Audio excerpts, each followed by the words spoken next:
What do you say when your boss asks if your bed is big enough for two, and 24 hours later, she's dead? Ethan Brooks thought he knew what heartbreak felt like. He'd buried a wife, raised a daughter alone, and survived every quiet, grinding day that followed. But nothing prepared him for the moment Victoria Hale smiled across her executive desk and asked that question. Nothing prepared him for the way fate would twist that single conversation into something he could never undo. This is a story about secrets buried in plain sight, about love that arrives too late, and about a truth so devastating it will rewrite everything you thought you understood about family. If you're ready for a story that will break your heart and put it back together in ways you never expected, stay with me until the end. And if this story moves you, hit that like button and drop a comment telling me what city you're watching from. I love seeing how far these stories travel. Now let me take you back to that Friday afternoon when everything changed. The November rain hammered against the floor-to-ceiling windows of Victoria Hale's corner office, turning downtown Seattle into a watercolor blur of gray and silver. Ethan Brooks stood just inside the doorway, laptop bag slung over one shoulder, wondering why his boss had asked him to stay late on a Friday when everyone else had already fled for the weekend. "Close the door, Ethan." Victoria didn't look up from the document she was reviewing, but there was something different in her voice, something that made the air in the room feel thinner, harder to breathe. Ethan did as she asked, his heart performing an unwelcome acrobatic routine in his chest. In the 3 years he'd worked as senior project manager at Hale Technologies, he'd learned to read Victoria's moods with the precision of a meteorologist tracking storm systems.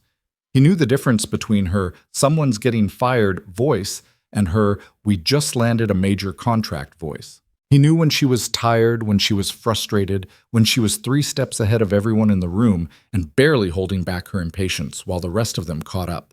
But this voice, this quiet, almost careful tone, this was new. "Sit down," she said, finally looking up. "Please." The "please" was what really worried him. Ethan lowered himself into one of the leather chairs facing her desk, setting his bag on the floor. Through the windows behind Victoria, the Space Needle was barely visible through the rain, a ghost of itself against the darkening sky. The office smelled faintly of her perfume, something expensive and subtle that he'd trained himself not to notice, the same way he'd trained himself not to notice the way her dark hair fell across her shoulders when she leaned forward, or the way her eyes crinkled slightly at the corners when she was genuinely amused rather than just professionally pleasant. "You're making me nervous," Ethan said, trying for lightness and not quite achieving it. Victoria's lips curved into something that wasn't quite a smile. She was 41 to his 36, though she could have passed for younger if not for the weight she carried in her eyes, the particular weariness of someone who'd built an empire from nothing and knew exactly what it had cost. "Good," she said. "I've been nervous all day, so at least we're even." She stood up, moving to the bar cart in the corner where she kept a selection of whiskeys that cost more than Ethan's monthly rent. She poured 2 fingers into a crystal glass, then hesitated and poured a second glass. "I don't usually drink with employees," she said, carrying both glasses back to the desk. She handed one to Ethan before settling into her chair again, this time at an angle, as if the formal barrier of the desk between them was suddenly too much. Ethan took the glass but didn't drink. "Are you firing me?" "God, no." Victoria laughed, but it was a brittle sound, there and gone in an instant. "The opposite, actually. I'm promoting you, VP of Product Development, 50% raise, full benefits package, stock options, the works." She took a sip of her whiskey, her eyes never leaving his face. "You've earned it 10 times over, Ethan. You're the best thing that ever happened to this company." The words should have filled him with elation. Instead, they settled over him like a weight. Because Victoria Hale didn't get nervous about giving good news, and she certainly didn't pour expensive whiskey to do it. "Thank you," he said carefully. I don't know what to say." "Don't say anything yet." Victoria set down her glass with a soft click against the wooden desk. "There's something else, something I need to ask you, and I need you to answer honestly, even if you think I won't like what you have to say." The rain intensified, a sudden roar against the windows that made both of them glance toward the sound before Victoria's gaze returned to his face with an intensity that pinned him in place. "Okay," Ethan said. His voice came out rougher than he'd intended. Victoria took a breath, as if steadying herself before a jump. I've been trying to figure out how to ask you this for 6 months. Maybe longer. And every time I get close, I talk myself out of it because I tell myself it's inappropriate, or it's unprofessional, or I'm reading signals that aren't there. She paused. But life is short, Ethan. It's so goddamn short, and I'm tired of being careful. Ethan's grip tightened on the whiskey glass. He knew where this was going. Had known, on some level, for longer than he wanted to admit. The late nights working together, the conversations that drifted from business into personal territory, the way she always remembered that he took his coffee black with 1 sugar, the way she'd sent flowers when Lily had been sick with pneumonia last winter, the way they'd developed a shorthand that didn't require words. He'd felt the current running between them, electric and dangerous, and he'd done everything in his power to ignore it.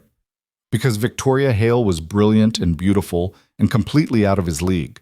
Because he was a single father who barely had time to sleep, let alone navigate whatever this thing between them might become.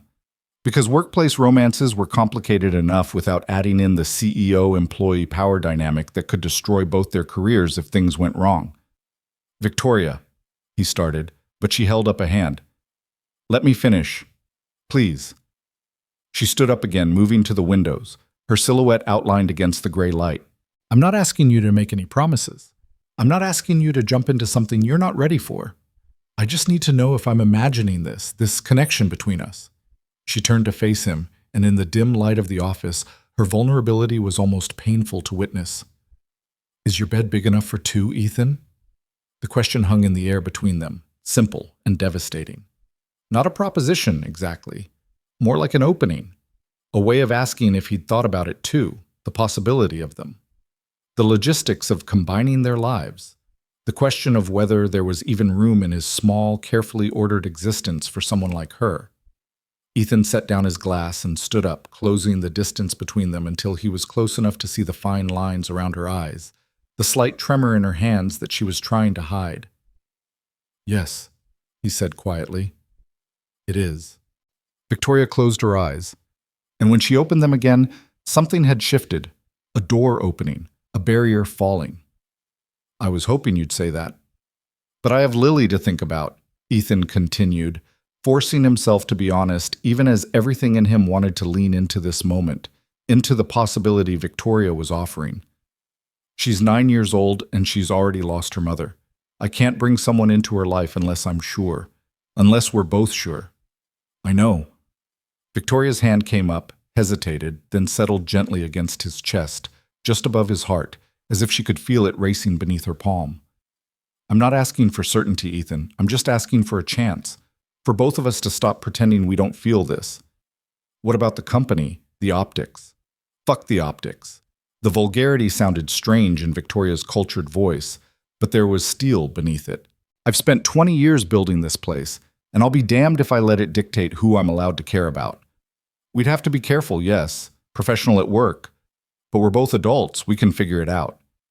Ethan wanted to argue, wanted to list all the reasons this was complicated, all the ways it could go wrong, but standing there with Victoria's hand pressed against his chest, with the rain creating a cocoon of sound around them and the rest of the world reduced to distant static, all his carefully constructed defenses felt paper thin.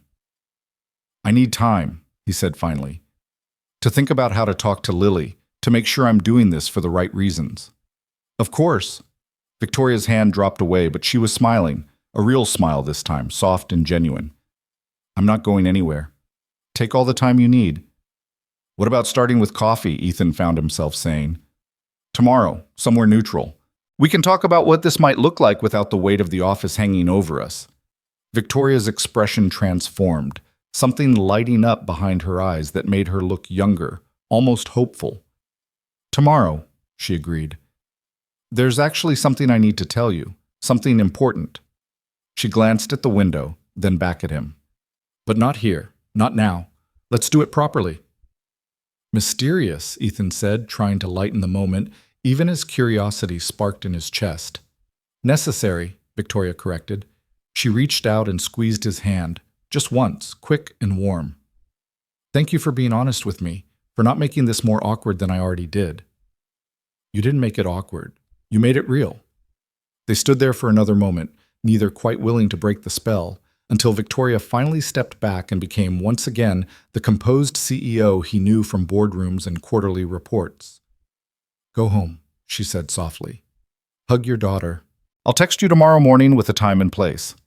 Ethan nodded, collecting his bag and his mostly untouched whiskey glass. At the door, he paused and looked back. Victoria had returned to her desk, but she wasn't looking at the documents anymore. She was looking at him with an expression he couldn't quite read, something between anticipation and sadness, as if she could already see the future unfolding and wasn't sure whether to be terrified or relieved. "Victoria?" "Yes?" "That thing you need to tell me tomorrow. Is it bad?" She considered the question for a long moment. "It's complicated," she said finally, "but I think it might be the most important conversation we'll ever have." The drive home took Ethan through the wet streets of Seattle, past coffee shops closing up for the night and restaurants just hitting their dinner rush. His mind kept replaying the conversation, turning it over like a puzzle box he couldn't quite solve. Victoria's question. His answer. The way her hand had felt against his chest. The mention of something important she needed to tell him, something she couldn't say in the office. By the time he pulled into the driveway of his modest Ballard Craftsman, the rain had softened to a drizzle. Light glowed warm in the front windows, and through the glass he could see his daughter, Lily, curled up on the couch with a book, her dark hair pulled back in a messy ponytail. His sister-in-law, Marie, opened the door before he could get his keys out. She'd been watching Lily since Sarah died 4 years ago, helping out on late nights and emergency work trips, filling the gaps left by Ethan's impossible schedule. "She ate all her dinner and finished her homework," Marie said, pulling on her jacket. "Reading level's gone up 2 grades since the school year started. That kid's going to be running circles around you by middle school." "She already does," Ethan said, smiling tiredly. "Thanks for staying late." Marie studied him with the knowing look of someone who'd watched him grieve and rebuild and slowly learn how to be both mother and father to a daughter who'd inherited her mother's quick mind and stubborn independence. "You look different. Good different." "Long day," Ethan said, not quite ready to explain what had happened in Victoria's office. Marie didn't push, but her expression said she'd file that away for later interrogation. "I'll see you Monday. Tell Lily I said goodnight." After Marie left, Ethan locked the door and moved into the living room where Lily had looked up from her book, some fantasy novel with dragons on the cover that was definitely above her reading level, but which she was devouring anyway. "Hey, kiddo." "Dad!" Lily scrambled off the couch and threw herself at him with the full-body enthusiasm of a 9-year-old who hadn't yet learned to be self-conscious about affection. Ethan caught her and lifted her up, even though she was getting too big for it, even though his back protested the movement. "You smell like rain," Lily observed, wrinkling her nose. "That's because it's raining. What are you reading?" Lily launched into an enthusiastic explanation of the book's plot, something involving dragon riders and a war between kingdoms, while Ethan carried her into the kitchen and started assembling a late dinner for himself. He'd learned to cook by necessity after Sarah died, and while his skills would never threaten any celebrity chefs, he could manage decent pasta and had mastered the art of sneaking vegetables into meals without Lily noticing. "Oh," Lily said suddenly, as if remembering something crucial. "Miss Victoria sent me something today. Aunt Marie helped me open it." Ethan paused in the middle of draining the pasta. "What do you mean she sent you something?" Lily hopped off her stool and ran to the living room, returning moments later with a large, flat package wrapped in brown paper. Inside was a beautifully illustrated book, a collector's edition of The Little Princess, with gilt edges and detailed artwork. There was a card tucked inside the cover, written in Victoria's precise handwriting. For Lily. Because every girl should know that real princesses are defined by their courage and kindness, not their circumstances. Keep reading, keep dreaming. Ethan stared at the card, something twisting in his chest. Victoria had met Lily exactly 3 times, once at a company picnic, once when Ethan had to bring her to the office during a childcare emergency, and once at a charity event Victoria had invited them both to last spring. But she'd remembered Lily's love of books, her fascination with stories about brave girls who didn't need rescuing. "She's really nice," Lily said, watching his face carefully. "I like her. She talks to me like I'm a real person, not just a kid. She is really nice, Ethan agreed, his voice rougher than he'd intended. Are you friends with her? Like real friends? The question was innocent, but it made Ethan's pulse quicken. We work together. But yes, I guess you could say we're friends. Lily nodded slowly, processing this information with the seriousness she brought to everything. Good. You should have more friends. You work too much, says the girl who reads books 2 grade levels above her own. That's different. Books don't count as work. They ate dinner together at the kitchen counter, Lily chattering about school and her best friend Emma and the science project they were planning, while Ethan listened and made appropriate noises and tried not to think about Victoria's question, about the way her vulnerability had stripped away every professional defense he'd built, about what tomorrow's conversation might bring. After dinner, he helped Lily with her bath and tucked her into bed, reading 2 chapters of her dragon book even though it was past her bedtime. When he finally turned off the light and closed her door most of the way, leaving it cracked the way she liked, he felt the full weight of the day settle over him. In his own room, the bed that was, in fact, big enough for 2, though no one but him had slept in it since Sarah died, Ethan sat on the edge of the mattress and pulled out his phone. There was already a text from Victoria, sent half an hour ago. Thank you for tonight, for being honest, for being you. Sleep well, Ethan. Tomorrow's going to be interesting. 10 a.m. at Lighthouse Coffee on Queen Anne? It's quiet and private. I'll be the nervous wreck in the corner booth. Ethan smiled despite himself and typed back, I'll be the one trying to figure out if this is really happening or if I'm going to wake up and find out it was all a stress dream. 10 a.m. works. See you then. 3 dots appeared, disappeared, appeared again. Finally, it's real. I promise. And Ethan, thank you for the book idea. I wasn't sure if it was too forward, but Lily deserves to know how special she is. Ethan's throat tightened. He typed, She loved it. You didn't have to do that. I wanted to. Get some rest. Big day tomorrow. Ethan set down the phone and lay back against the pillows, staring at the ceiling. Tomorrow. He would sit across from Victoria Hale in a quiet coffee shop and have a conversation that might change everything.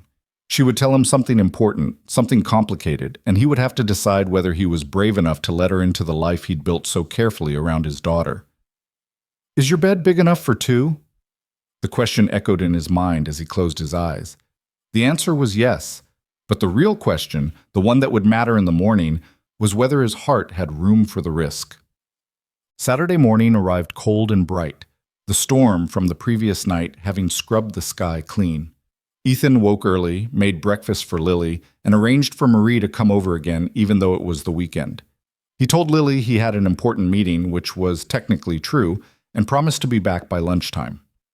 Lighthouse Coffee occupied the ground floor of a converted house on Queen Anne Hill, all exposed brick and mismatched furniture and the kind of deliberately unpretentious atmosphere that somehow cost more than Starbucks. Ethan arrived 10 minutes early, ordering a black coffee and claiming a table in the back corner where privacy and sightlines intersected. Victoria arrived at exactly 10 a.m., which didn't surprise him. She was dressed casually, for her, anyway, in dark jeans and a dove-gray sweater that made her eyes look even darker. Her hair was pulled back in a simple ponytail, and without the armor of her usual business attire, she looked younger, more vulnerable. Hey, she said, sliding into the seat across from him. Hey! They looked at each other for a moment, and then both started laughing, nervous, uncertain sounds that broke the tension.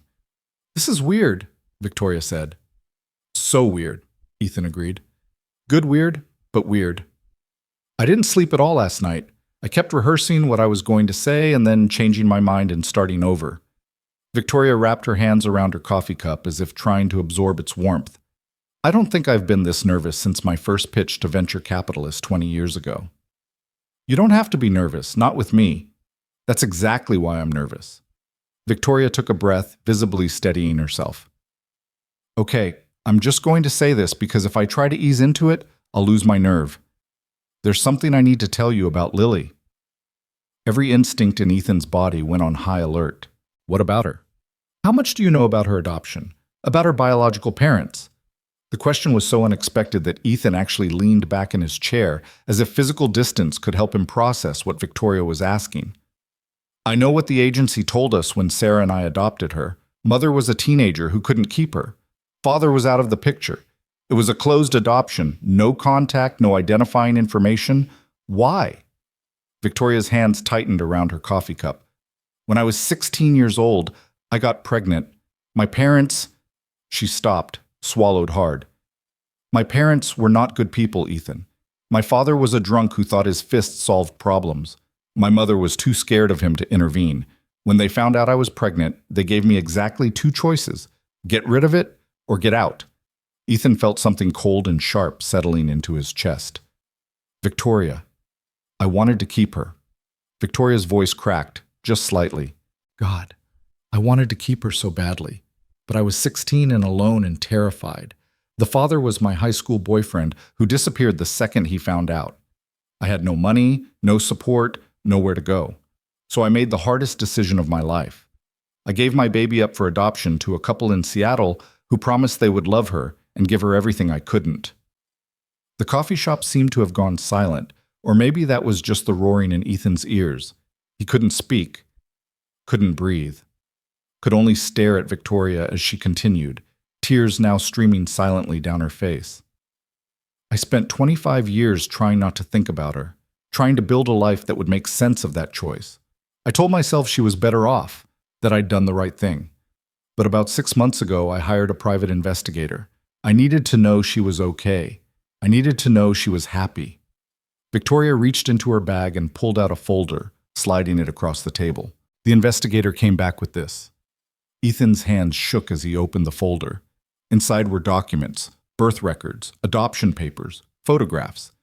And there, in black and white, was the truth that would destroy his world.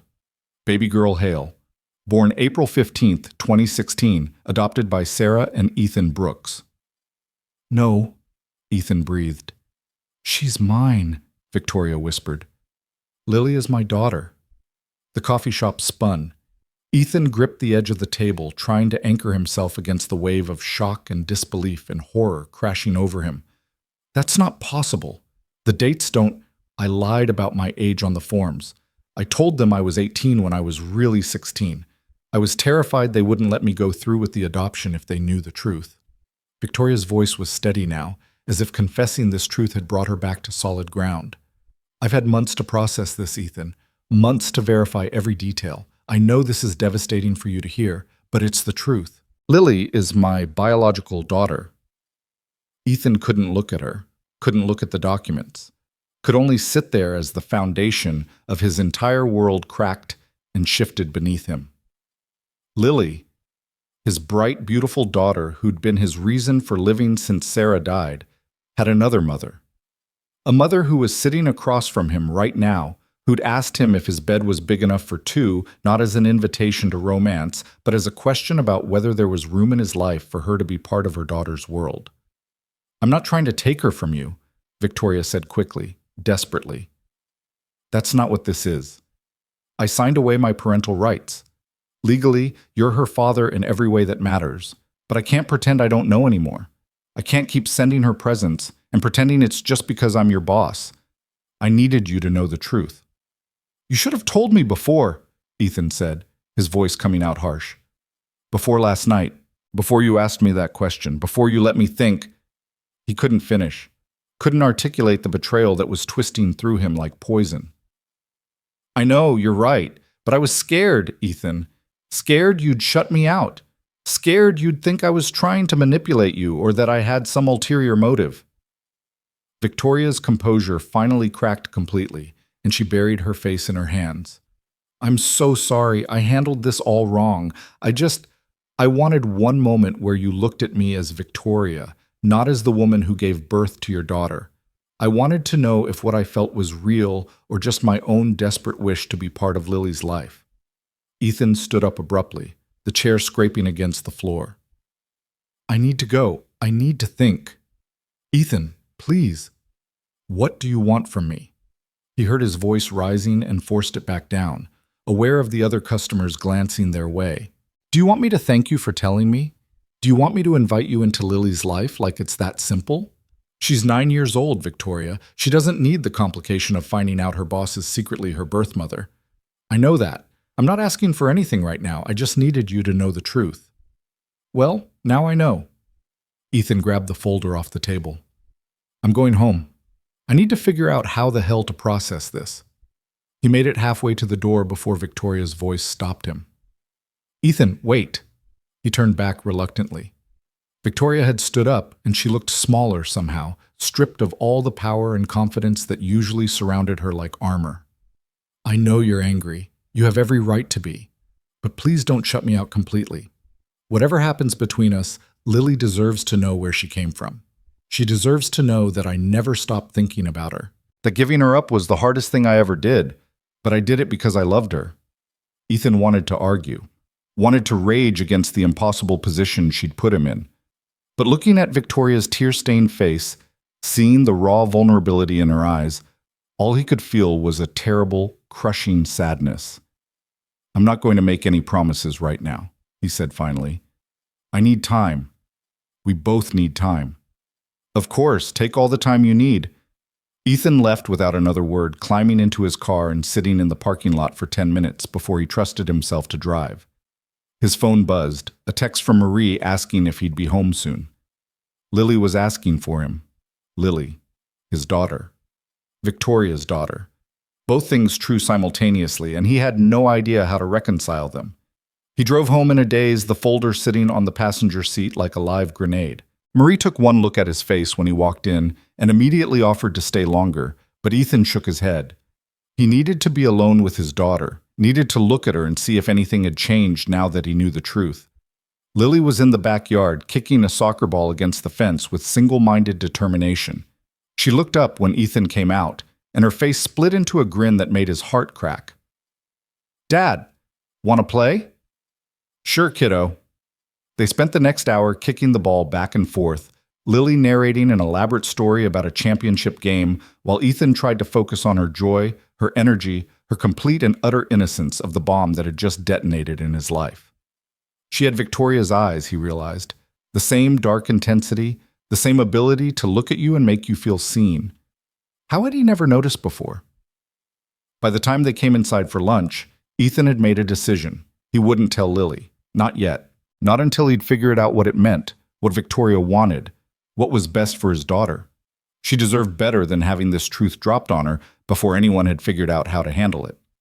That night, after Lily was asleep, Ethan opened the folder and read through every document Victoria had provided. Birth certificates, adoption papers, the investigator's report. All of it confirmed what Victoria had told him. She'd been a scared 16-year-old who'd made an impossible choice, and now, 25 years later, fate had brought her daughter back into her life in the most unlikely way possible. His phone buzzed around 10 p.m. A text from Victoria. I'm sorry for all of it. I know that doesn't fix anything, but I needed you to hear it again. Whatever you decide, I'll respect it. Lily's happiness comes first. It always has.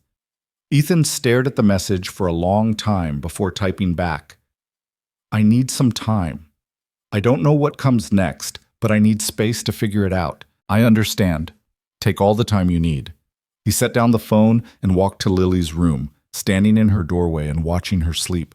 She was sprawled across her bed in that boneless way of children, completely at peace, completely unaware that her world had shifted on its axis. I'm going to protect you, Ethan whispered into the darkness. Whatever happens, I'm going to make sure you're okay. But even as he said it, he couldn't shake the image of Victoria's face, the raw pain, the desperate hope, the love that had never really faded despite 25 years of silence. She was Lily's mother, and no matter how much Ethan wanted to ignore that fact, it wasn't going to disappear. Sunday morning arrived cold and overcast. Ethan made pancakes, helped Lily with a school project, and tried to pretend everything was normal. They went to the park in the afternoon, and Lily ran around with other kids while Ethan sat on a bench and tried to process the impossible situation he found himself in. Around 4 p.m., his phone rang. Victoria's name on the screen. He almost didn't answer, but something, instinct, curiosity, or maybe just the memory of her tears, made him pick up. Hello? Ethan. Victoria's voice was strange, too controlled. I need you to come to my house. Now. What? Why? Please, I can't explain over the phone. It's... She paused, and when she spoke again, her voice had dropped to something barely above a whisper. I'm scared, Ethan. Something's wrong. I need you here. Every instinct told him this was a bad idea, that getting more entangled with Victoria would only make everything more complicated, but the fear in her voice overrode his caution. Give me the address. I'll be there in 20 minutes. He dropped Lily off with Marie, making vague excuses about a work emergency, and drove to the address Victoria had given him. She lived in Magnolia, in a modern glass and steel house overlooking the water, the kind of place that screamed success and money and a life completely different from his modest craftsman in Ballard. Victoria answered the door before he could knock. She looked terrible, pale and shaking, with dark circles under her eyes that suggested she hadn't slept any better than he had. What's going on? Ethan asked, following her inside. The house was immaculate, all clean lines and expensive art and floor-to-ceiling windows that offered stunning views of the Sound. But Victoria led him past all of it to a home office, where papers were spread across the desk in chaotic disarray. I've been having chest pains, Victoria said without preamble. Since Friday night. I thought it was anxiety at first, stress from telling you about Lily, but it's getting worse. And there's something else. She picked up a medical file from the desk. I have a congenital heart condition, something I was born with. The doctor said it might never be a problem, but if it did become a problem... She stopped, took a breath. It could be sudden. I could be fine 1 minute and gone the next. Ethan felt ice flooding his veins. Have you seen a doctor? Today? I have an appointment tomorrow morning, but I needed to see you first, because if something happens to me... Victoria's voice cracked. I need to know that Lily will be okay, that she'll understand why I gave her up, that she'll know I never stopped loving her. Nothing's going to happen to you, Ethan said, but the words felt hollow even as he spoke them. You don't know that. Nobody knows that. Victoria moved to one of the windows, wrapping her arms around herself. I've spent 6 months working up the courage to tell you the truth about Lily, and now that I finally have, I'm terrified I've ruined everything. That you'll hate me. That you'll keep her from me even if I survive this. Ethan crossed the room and, without thinking, pulled Victoria into his arms. She stiffened for a second, then collapsed against him, shaking with silent sobs. I don't hate you, he said quietly. I'm angry and confused, and I don't know what the hell we're supposed to do with this information. But I don't hate you. They stood like that for a long moment, Victoria crying into his chest while Ethan held her and tried to process the fact that his boss, his daughter's birth mother, the woman who'd asked if his bed was big enough for two, was falling apart in his arms because she was convinced she was dying. I've written everything down, Victoria said finally, pulling away and wiping at her eyes. Letters for Lily, for you, for my sister, if she can bring herself to read them. I've updated my will, made arrangements for the company. I'm not... She laughed, a bitter sound. I'm not being dramatic. I'm just trying to be prepared. You need to go to the hospital. Now. Not tomorrow. Now. I will, after this. I just needed to see you first, to make sure you understood. Understood what? Victoria looked at him with those dark, intense eyes, Lily's eyes, and said, That Friday afternoon in my office, when I asked about your bed, I wasn't trying to seduce you. I was trying to figure out if there was space in your life for me, for Lily to have both her father's and her mother. I know how that sounds now, but it's the truth. I wanted to know if we could build something. Not a romance, not yet anyway, but a family, the kind I never had growing up. Ethan felt tears burning behind his own eyes. Victoria, let me finish, please. She took his hand, squeezed it once. If something happens to me, I need you to tell Lily the truth. Not right away, maybe. Not until she's ready. But eventually. She deserves to know she was loved. That I gave her up because I couldn't give her the life she deserved, not because I didn't want her. Nothing is going to happen to you, Ethan said again, more forcefully this time. You're going to the hospital, they're going to figure out what's wrong, and you're going to be fine. And then we're all going to sit down, you, me, and eventually Lily, and figure out what this looks like. Because you're right. She deserves to know the truth. And she deserves to have you in her life. Victoria's face crumpled. Do you mean that? I don't know what I mean about most of this. But I know Lily deserves better than secrets. And I know that if you'd been in my position, if someone had kept your child from you for 9 years, you'd move heaven and earth to be part of their life. Thank you." Victoria was crying again, but these tears felt different, softer. "I know I don't deserve your grace right now, but thank you." Ethan stayed with Victoria for another hour, making her promise to go to the emergency room if the chest pains got worse, extracting her doctor's name and appointment time for the morning. Before he left, she handed him a sealed envelope. "Just in case," she said, "if something happens to me tonight, read this. It has everything Lily needs to know." "You're going to be fine," Ethan insisted, but he took the envelope anyway. He drove home in a fog, the envelope burning a hole in his jacket pocket. Marie had already left. She'd texted that Lily had dinner and was watching a movie and would probably be asleep by the time he got back. Ethan found his daughter curled up on the couch, half asleep, some Disney movie playing on the TV. "Hey, kiddo," he said softly. Lily opened her eyes and smiled sleepily. "You were gone a long time." "I know. I'm sorry." "Work stuff. Is everything okay?" "Yeah, everything's okay." It was a lie, but it was the lie Lily needed to hear. Ethan carried her up to bed, tucked her in, and kissed her forehead. In sleep, she looked exactly like the photos he'd seen in Victoria's investigator's report. The same face, 25 years apart, connecting past and present in a way that should have been impossible. Downstairs, Ethan poured himself a glass of whiskey he didn't drink and sat in the dark living room, turning Victoria's envelope over in his hands. He should open it, should know what it said. But something kept him from breaking the seal, some superstitious belief that as long as the envelope remained unopened, Victoria would be fine. The Schrodinger's cat of letters, both comforting and devastating until observed. His phone buzzed around 11 p.m. A text from Victoria. "At the ER, they're running tests. Thank you for coming today. Thank you for listening. And thank you for being the father Lily needed when I couldn't be." Ethan texted back. "Keep me posted. I meant what I said. You're going to be fine." He waited for a response that didn't come. Eventually, exhaustion won out over worry, and he fell asleep on the couch with his phone in his hand and Victoria's letter on the coffee table.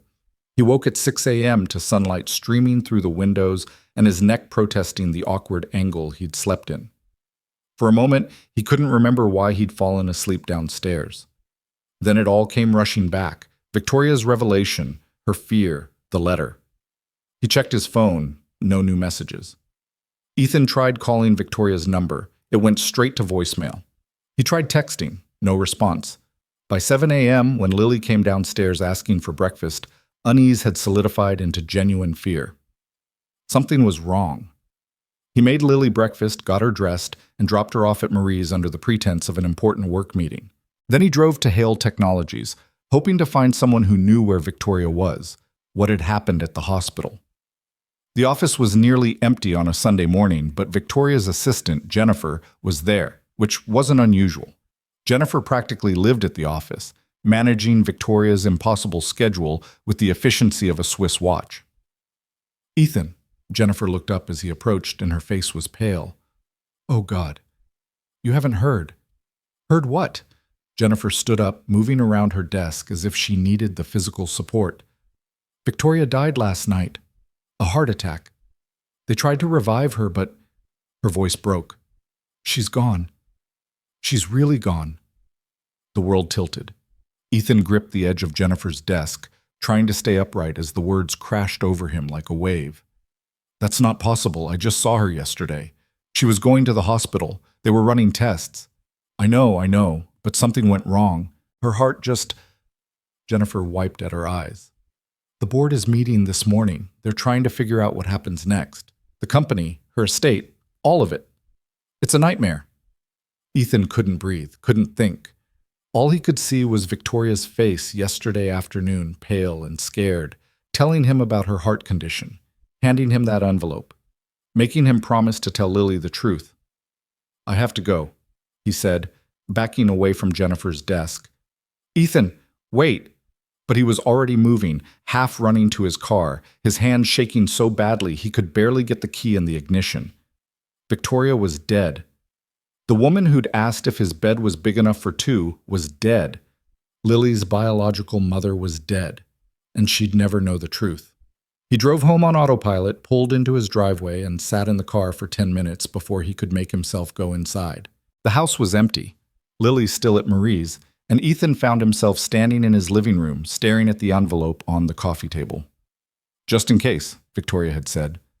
With trembling hands, Ethan opened the envelope.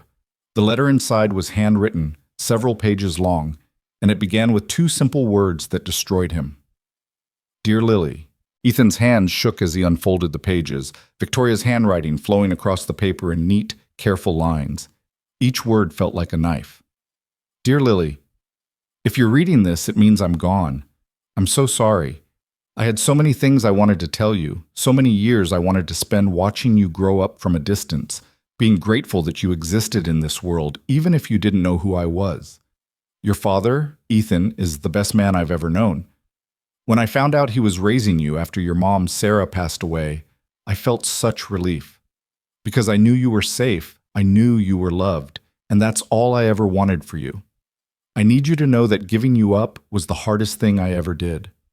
I was 16 years old, scared, and completely alone.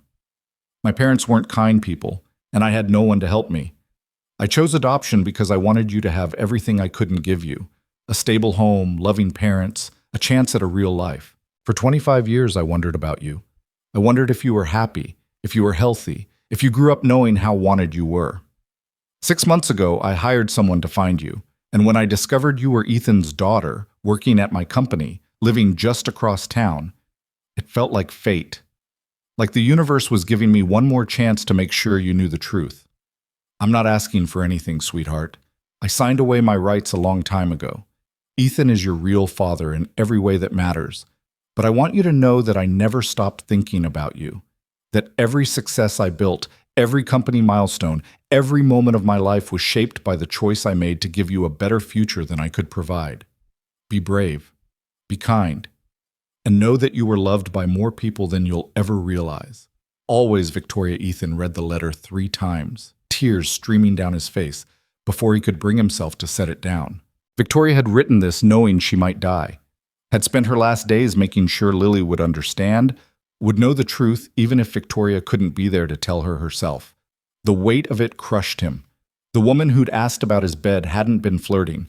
She'd been reaching for her daughter, and now she was gone. And Lily would never know her, would never understand the sacrifice Victoria had made, or the love she'd carried for 25 years. His phone rang. Marie's name on the screen. "Lily's asking when you're coming back," Marie said. "Is everything okay? You sounded strange this morning." "No," Ethan said, his voice breaking.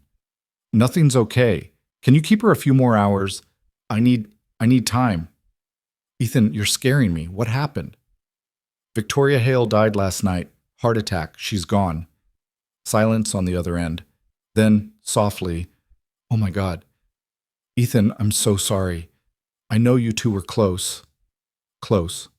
The word didn't begin to cover it. But Marie didn't know about the adoption, about Victoria's revelation, about the impossible truth that had died with her. "I'll come get Lily around 3, Ethan managed. "Thank you for watching her." After he hung up, Ethan sat in the silence of his living room and tried to figure out what to do next. Victoria had wanted Lily to know the truth. But was it fair to tell a 9-year-old that her birth mother had been part of her life all along, had sent her presents and asked about her and loved her from a distance, only to die before they could have a real relationship? What good would that knowledge do except break Lily's heart? But keeping it secret felt like a betrayal too. Victoria had trusted him with the truth, had believed he would honor her wishes. Ethan's phone buzzed with a text from Jennifer. "The board wants to meet with you tomorrow morning, 9 a.m. Victoria left specific instructions in her will. You're named." His stomach dropped. Named in Victoria's will. What had she done? The rest of Sunday passed in a blur. Ethan picked up Lily from Marie's, told her gently that Miss Victoria had passed away, and held her while she cried for a woman she'd barely known but had somehow sensed was important. They ordered pizza for dinner because Ethan couldn't face cooking. Lily asked questions he couldn't answer. Why did she die? Was she sick? Will we go to her funeral? and Ethan did his best to provide comfort while his own grief threatened to swallow him whole. That night, after Lily finally fell asleep clutching the book Victoria had sent her, Ethan pulled out his laptop and started searching for information about Victoria's death. The Seattle Times had already posted an article, Tech CEO Victoria Hale dies at 41. It was brief, factual, and completely inadequate to capture who she'd been. Victoria Hale, founder and CEO of Hale Technologies, died Sunday morning at Seattle General Hospital following a cardiac event. She was 41. Hale founded her company in 2005 and grew it into one of the Northwest's premier software development firms, specializing in cloud-based solutions for healthcare and education. She is survived by her sister, Margaret Chen, and numerous colleagues who considered her not just a boss, but a mentor and friend. Memorial arrangements are pending, survived by her sister, not by a daughter, because no one knew about Lily except Ethan, and now he carried that secret alone. Monday morning arrived too quickly. Ethan dropped Lily at school. She was quiet, subdued, still processing Victoria's death in the way children do, with questions that came in waves, and drove to Hale Technologies with a sense of dread coiling in his stomach. The office felt wrong without Victoria. Too quiet. People moved through the hallways like ghosts, speaking in hushed tones, and more than one person was openly crying at their desk. Jennifer met Ethan at the elevator, her eyes red-rimmed and exhausted. "The board's waiting in the conference room," she said. "Ethan, I don't know what Victoria told you, but her will is complicated. You should prepare yourself." "What does that mean?" Jennifer just shook her head. "You'll see." The conference room was full, all 7 board members plus Victoria's attorney, a severe-looking woman named Patricia Wright, who'd handled all of Hale Technologies' legal affairs for the past decade. They stood when Ethan entered, and the weight of their collective gaze made him want to turn and run. "Mr. Brooks," Patricia said, gesturing to a seat at the head of the table. "Please, sit down. We have a great deal to discuss." Ethan sat, feeling like he was about to face a firing squad. Patricia opened a leather folder and pulled out several documents, spreading them across the table with practiced efficiency. "Victoria updated her will 6 weeks ago," Patricia began. "She made several significant changes, most of which pertain to you and the future of this company." "I don't understand. I'm just a project manager." "VP of Product Development as of Friday," Jennifer corrected quietly. "Victoria promoted you." Patricia nodded. "Indeed. And as of this morning, you're also interim CEO of Hale Technologies." The words made no sense. Ethan stared at Patricia, then at the board members, then back at Patricia. "That's impossible. I don't have the experience or the—" Victoria disagreed, Patricia interrupted smoothly. "Her will contains very specific language. She believed you had the vision, integrity, and leadership qualities necessary to guide this company through the transition period. She named you interim CEO for a minimum of 2 years, with the board having the option to make the position permanent based on company performance." One of the board members, Gerald Hamilton, old money and older attitudes, cleared his throat. "I should note that several of us have concerns about this arrangement. No disrespect to you, Brooks, but you're not exactly what we had in mind for CEO succession." "Then find someone else," Ethan said immediately. "I don't want this. I can't." "There is no one else," Patricia said. "Victoria's will is ironclad.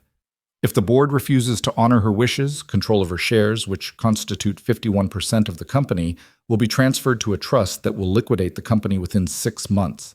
She wanted to ensure you had the authority to protect her vision, Mr. Brooks. I suggest you don't take that responsibility lightly." Ethan felt trapped.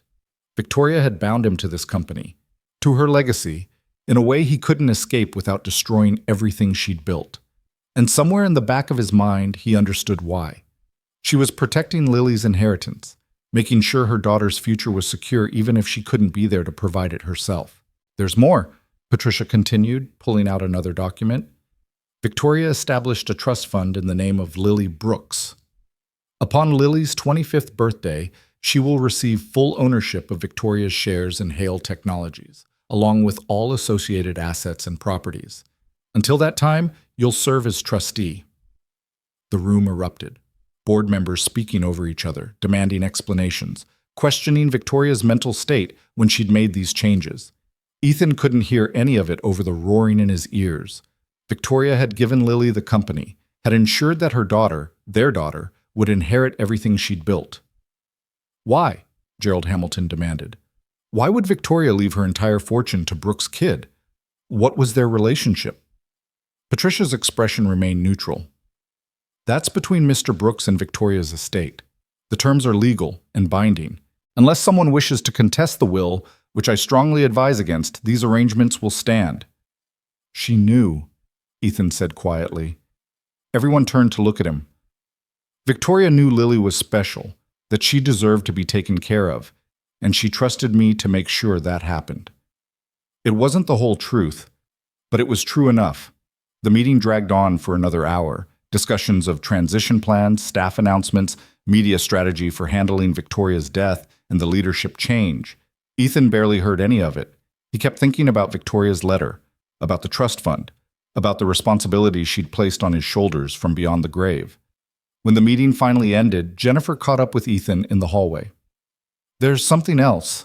Victoria's sister is flying in tonight. Margaret. She wants to meet with you tomorrow. She said Victoria mentioned you in her last conversation.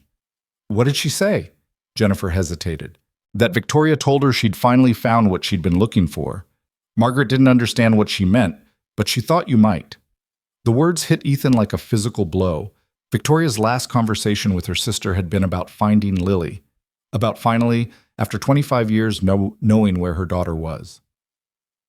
That evening, Ethan sat Lily down after dinner and tried to explain what had happened in terms a 9-year-old could understand.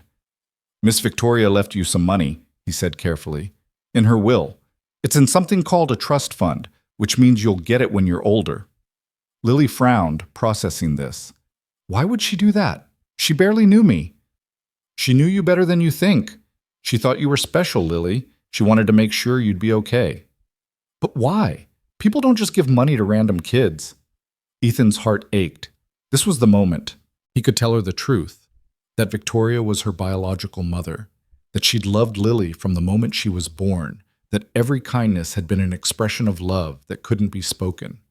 But looking at his daughter's confused face, seeing the grief still raw in her eyes from losing someone she'd barely known, he couldn't bring himself to add that weight. Sometimes people just want to help, Ethan said instead. Miss Victoria was like that. She saw potential in people and wanted to support it. It was a coward's answer. But Lily seemed to accept it, nodding slowly before returning to her homework. Ethan retreated to the kitchen and stared at Victoria's letter, still sitting on the counter where he'd left it that morning.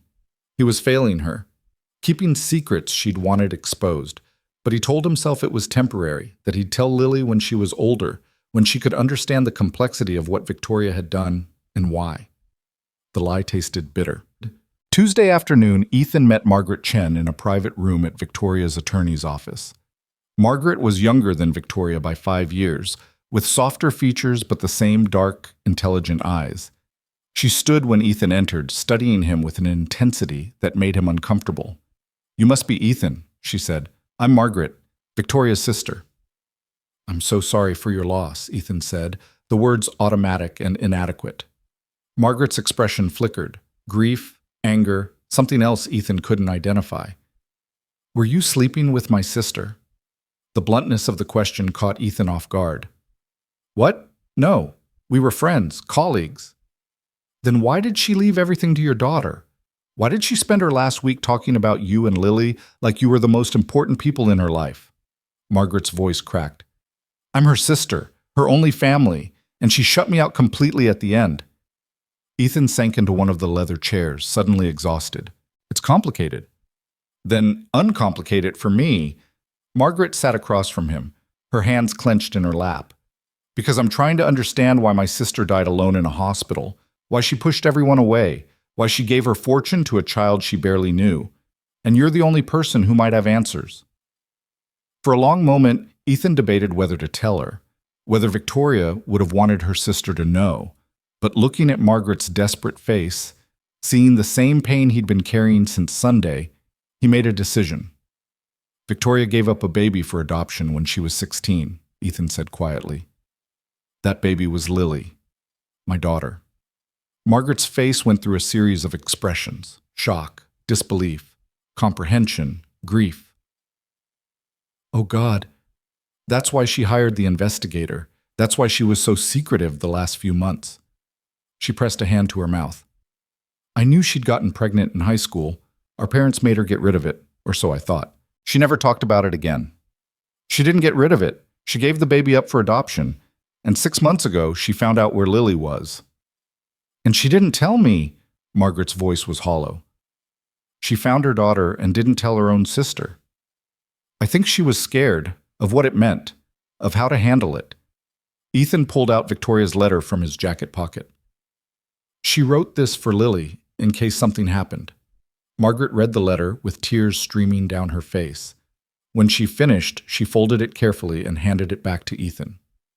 You haven't told Lily yet. No, I don't know how. She's 9 years old. How do I explain that her boss was actually her birth mother? That Victoria loved her but couldn't tell her? It feels cruel. It's the truth, and Victoria wanted her to know. Margaret wiped at her eyes. But I understand your hesitation. God, this is such a mess. They sat in silence for a moment, two people bound together by grief and secrets. Finally, Margaret spoke again. Our parents were monsters, you know.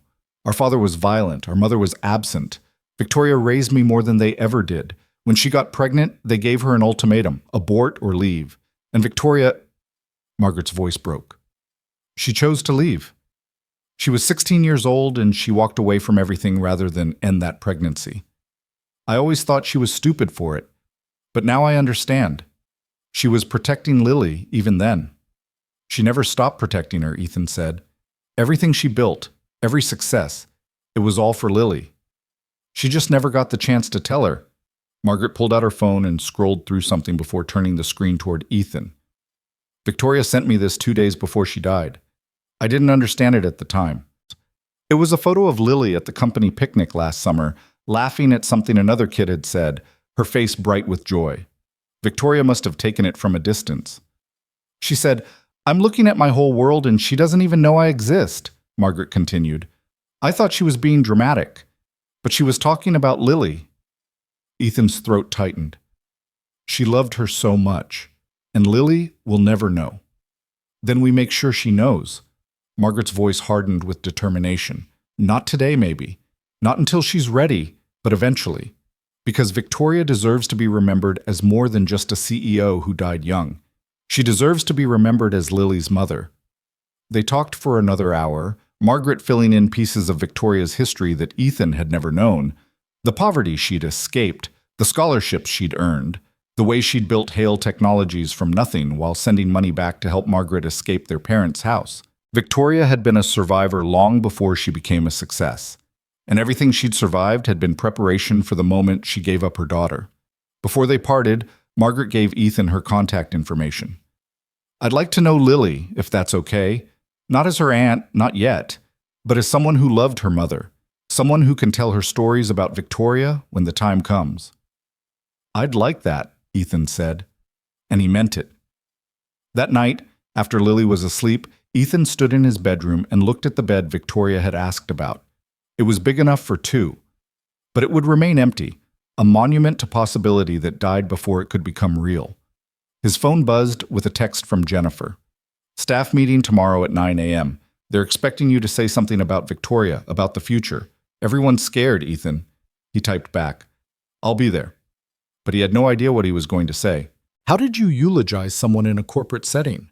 How did you honor a woman's legacy while keeping her most important truth secret?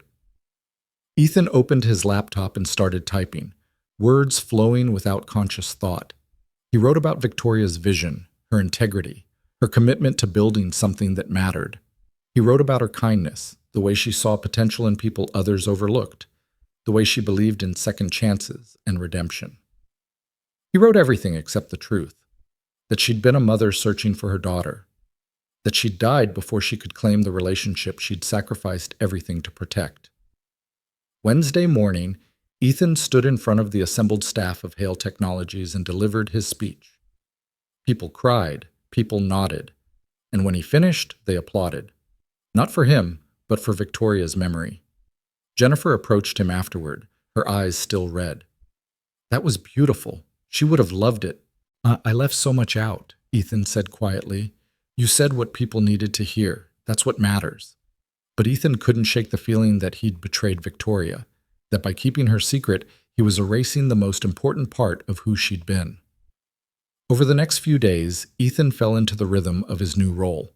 Meetings with department heads, strategy sessions with the board, media interviews about the future of Hale Technologies under new leadership. Everyone kept calling him CEO, and each time the title felt like a weight he couldn't support. At home, Lily asked fewer questions about Victoria, but kept the book close, reading it over and over as if searching for something hidden in the pages. Ethan watched his daughter and wondered when he'd find the courage to tell her the truth. A week after Victoria's death, Patricia Wright called Ethan into her office. There's one more provision in Victoria's will I didn't mention during the board meeting. It's personal, and Victoria requested I share it with you privately. She handed Ethan a sealed envelope, a twin to the one Victoria had given him containing Lily's letter. This one was addressed simply, "For Ethan." She left this with instructions to give it to you 1 week after her death, Patricia explained. She said you'd need time to process everything else first. Ethan took the envelope with trembling hands and waited until he was alone in his car to open it. Dear Ethan, if you're reading this, I'm gone, and you're probably drowning in responsibility and guilt. I'm sorry for that. But I need you to understand why I did what I did. I could have told Lily the truth myself. I could have forced a relationship, demanded my rights as her biological mother. But that would have been selfish. Lily doesn't need another mother. She has you, and you've been everything Sarah and I could never have been. What Lily needs is security, stability, a future free from the poverty and violence I grew up in. The company, the trust fund, the will, it's all to protect her. And you're the only person I trust to make sure she grows up knowing her worth has nothing to do with money or status. I'm asking you to carry a terrible burden, to be both father and guardian of her mother's legacy, to make decisions about when and how to tell her the truth. I know it's not fair. But life isn't fair, Ethan. We both know that. That question I asked you in my office, about your bed being big enough for two, I wasn't being flippant. I was trying to find out if there was room in your life for the messy, complicated reality of what I'd discovered. I wanted to know if we could build something together. Not a romance, necessarily, but a partnership in raising the daughter we both loved. You said yes. You said there was room, and even though I'm gone, I need you to remember that answer, because Lily is going to need you to make room for the truth of where she came from. She's going to need you to be big enough to love her through the complicated grief of discovering her mother was hidden in plain sight. I died loving you, Ethan. Not in the way I once dreamed I might, but in the way that matters most, as the father of my child, as the man who made her safe when I couldn't. Thank you for giving my daughter the life I always wanted for her. Take care of our girl. Tell her the truth when she's ready. And don't let her forget that she was loved by more people than she'll ever know. Victoria Ethan sat in his car in the parking garage and sobbed. For Victoria, for Lily, for the future that had died in a hospital room before it could begin. He cried for the weight of secrets he couldn't share and the loneliness of carrying Victoria's love alone. And when the tears finally stopped, he folded the letter carefully and put it in his glove compartment next to Lily's, 2 pieces of a story that couldn't yet be told. That night, Ethan made a decision. He couldn't tell Lily the truth, not yet. But he could honor Victoria's memory. He could make sure her legacy lived on in ways that mattered. He called Margaret Chen. I want to start a foundation in Victoria's name, something focused on family reunification, helping separated parents and children find each other. Would you be willing to serve on the board? Margaret was quiet for a moment, then, yes, God, yes, Victoria would love that. They talked late into the night, planning and dreaming, building something that would give Victoria's sacrifice meaning beyond the fortune she'd left behind. And for the first time since Victoria's death, Ethan felt like he was doing something right. In her room, Lily slept with Victoria's book clutched to her chest, dreaming dreams her father couldn't protect her from. And somewhere in the darkness, Ethan made a silent promise to the woman who'd asked if his bed was big enough for 2, he would make room.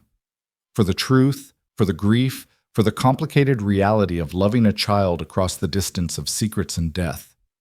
He would make room for all of it, no matter how long it took. because that's what fathers did. And in the end, that's what mothers did too, even mothers who loved from the shadows, who sacrificed everything, who died before they could claim the relationship they'd never stopped wanting.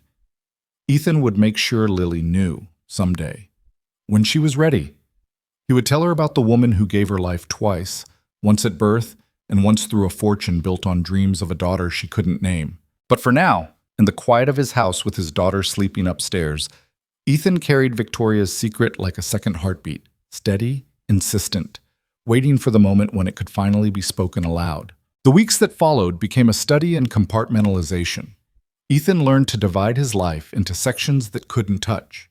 The CEO who led board meetings and made decisions about quarterly projections, the father who made lunches and checked homework, and the keeper of secrets who lay awake at night wondering when the walls between these versions of himself would finally collapse. The foundation launched 6 weeks after Victoria's death. They called it the Victoria Hale Legacy Foundation, with a mission statement that read like poetry: reuniting families separated by circumstance, poverty, and fear. Because every parent deserves a second chance, and every child deserves to know where they came from. Margaret threw herself into the work with an intensity that bordered on obsession. She interviewed adoption agencies, connected with social workers, built databases of birth parents searching for children they'd given up decades ago. In the quiet moments between meetings, she'd tell Ethan stories about Victoria, how she'd worked 3 jobs to put Margaret through college, how she'd sent money home even when their parents didn't deserve it, how she'd built her company on the belief that technology could solve problems that seemed impossibly human. She was always looking for something, Margaret said one afternoon in early January, 3 months after Victoria's death. They were sitting in the foundation's new office, a modest space in Fremont that Victoria's estate had funded, surrounded by boxes of files waiting to be organized. Even after she became successful, even after she had everything money could buy, there was this restlessness in her. I understand it now. She was looking for Lily. Ethan stared at the photo on Margaret's desk. Victoria at 30, fierce and determined, standing in front of the building that would become Hale Technologies' headquarters. Did she ever talk about the adoption? Before she found Lily, I mean. Once. We were both drunk on her 40th birthday, and I asked if she had any regrets. She said only one, that she never got to hold her baby before they took her away. The adoption agency rushed everything. Victoria signed the papers in the hospital, and they took the baby straight to the foster family before the placement. She never even knew if her daughter had her eyes or her nose or anything. Margaret's voice cracked.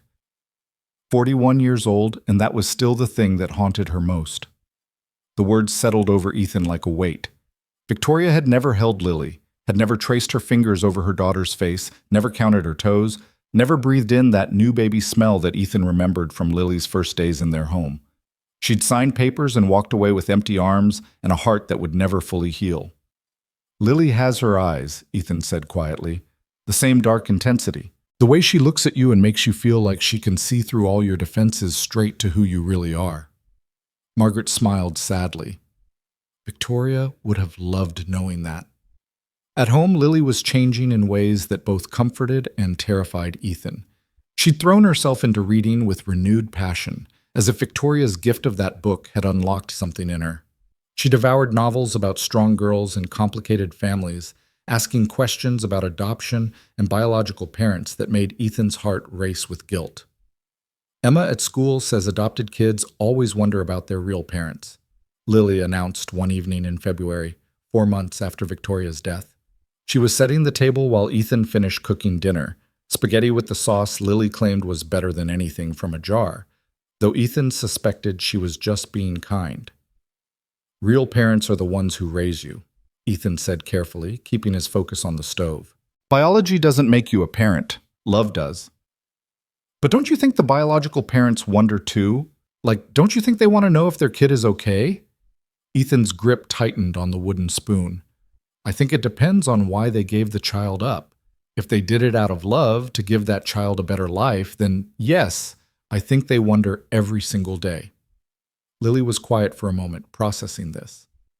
Do you think my biological mom wonders about me? The question was a knife between Ethan's ribs. He turned to face his daughter, saw the genuine curiosity in her face, Victoria's face, and felt the weight of his deception like a physical presence in the room. I know she does, Ethan said, his voice rough. I know she thought about you every single day, and I know she loved you more than anything in this world. How do you know? Because she told me. Because she died before she could tell you herself. Because I read the letters she wrote, and I carry her secrets like stones in my chest. Because any parent who loved their child enough to want a better life for them would never stop wondering, Ethan said instead. That kind of love doesn't have an expiration date. Lily seemed satisfied with this answer, but Ethan saw something shift in her expression, a thoughtfulness that hadn't been there before.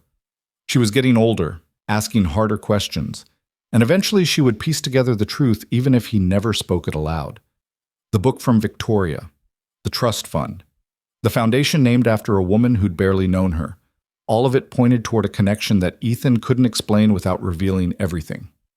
At work, the pressure intensified. The board was growing restless with Ethan's leadership, particularly Gerald Hamilton, who made his displeasure known at every opportunity. You're too soft, Gerald said during a contentious meeting in March about laying off underperforming staff. Victoria built this company by making hard decisions, by putting profits over sentiment. Victoria built this company by valuing people, Ethan countered. Every person you want to cut has a family, a mortgage, a life that depends on this job. We're profitable. We can afford to invest in training and development instead of cutting heads. Profits today don't guarantee profits tomorrow. We need to be leaner, more efficient. We need to be human. That's what Victoria would have wanted. The argument went in circles until Jennifer, who'd been taking notes in the corner, spoke up. Actually, Victoria left specific guidance about personnel decisions in her succession documents. She wanted the company to maintain a policy of investing in existing staff rather than cycling through employees. It's in the memo she wrote 2 weeks before she died. Gerald's face reddened. Then she was being naive. The business world doesn't reward sentiment. It rewarded Victoria well enough, Ethan said quietly. She built a company worth $500 million by treating people like they mattered. I'm not going to dismantle that legacy because you're nervous about quarterly fluctuations. The board voted narrowly in Ethan's favor, but he knew he'd made an enemy. Gerald had connections, influence, and a deep investment in proving that Victoria's faith in Ethan had been misplaced. That evening, Ethan stayed late at the office, reading through Victoria's old emails and documents, trying to understand the woman who'd built this empire from nothing. He found notes about product development, employee evaluations, strategy memos, and buried in a folder marked personal, a journal entry dated 6 months before her death. I found her.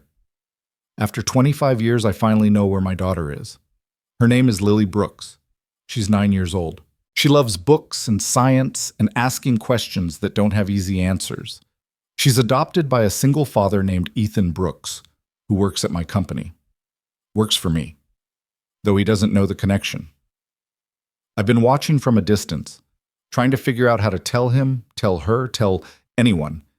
The investigator says I could petition for visitation rights, that some birth parents maintain relationships even in closed adoptions if both parties agree. But is that fair to Lily? To disrupt her life with a truth she's too young to understand? Ethan is a good father. I can see it in the way Lily talks about him, in the patient way he handles her questions during the rare times I've been around them both. He lost his wife 4 years ago, and he's been raising Lily alone ever since. They're a unit, complete and functional and happy. So where do I fit? What right do I have to insert myself into their lives just because I finally worked up the courage to find the daughter I gave away? But God, I want to know her. I want to tell her I'm sorry for not being brave enough to keep her. I want to explain that every success I've achieved was built on the foundation of that terrible choice. That giving her up broke something in me that never fully healed, and the only way to survive was to build something so large and meaningful that the sacrifice felt justified. I'm going to tell Ethan, soon. I need him to understand before I can figure out how to approach Lily. He deserves to know the truth. They both do. Ethan closed the journal with shaking hands. Victoria had been planning to tell him for months, had agonized over the decision, wrestled with the ethics, questioned her own motivations, and when she'd finally worked up the courage to speak, she'd had less than 48 hours before her heart gave out. His phone buzzed with a text from Lily. Are you coming home soon? I made dessert. Ethan smiled despite the grief pressing against his chest. On my way. What kind of dessert? It's a surprise, but Aunt Marie helped, so it's probably edible.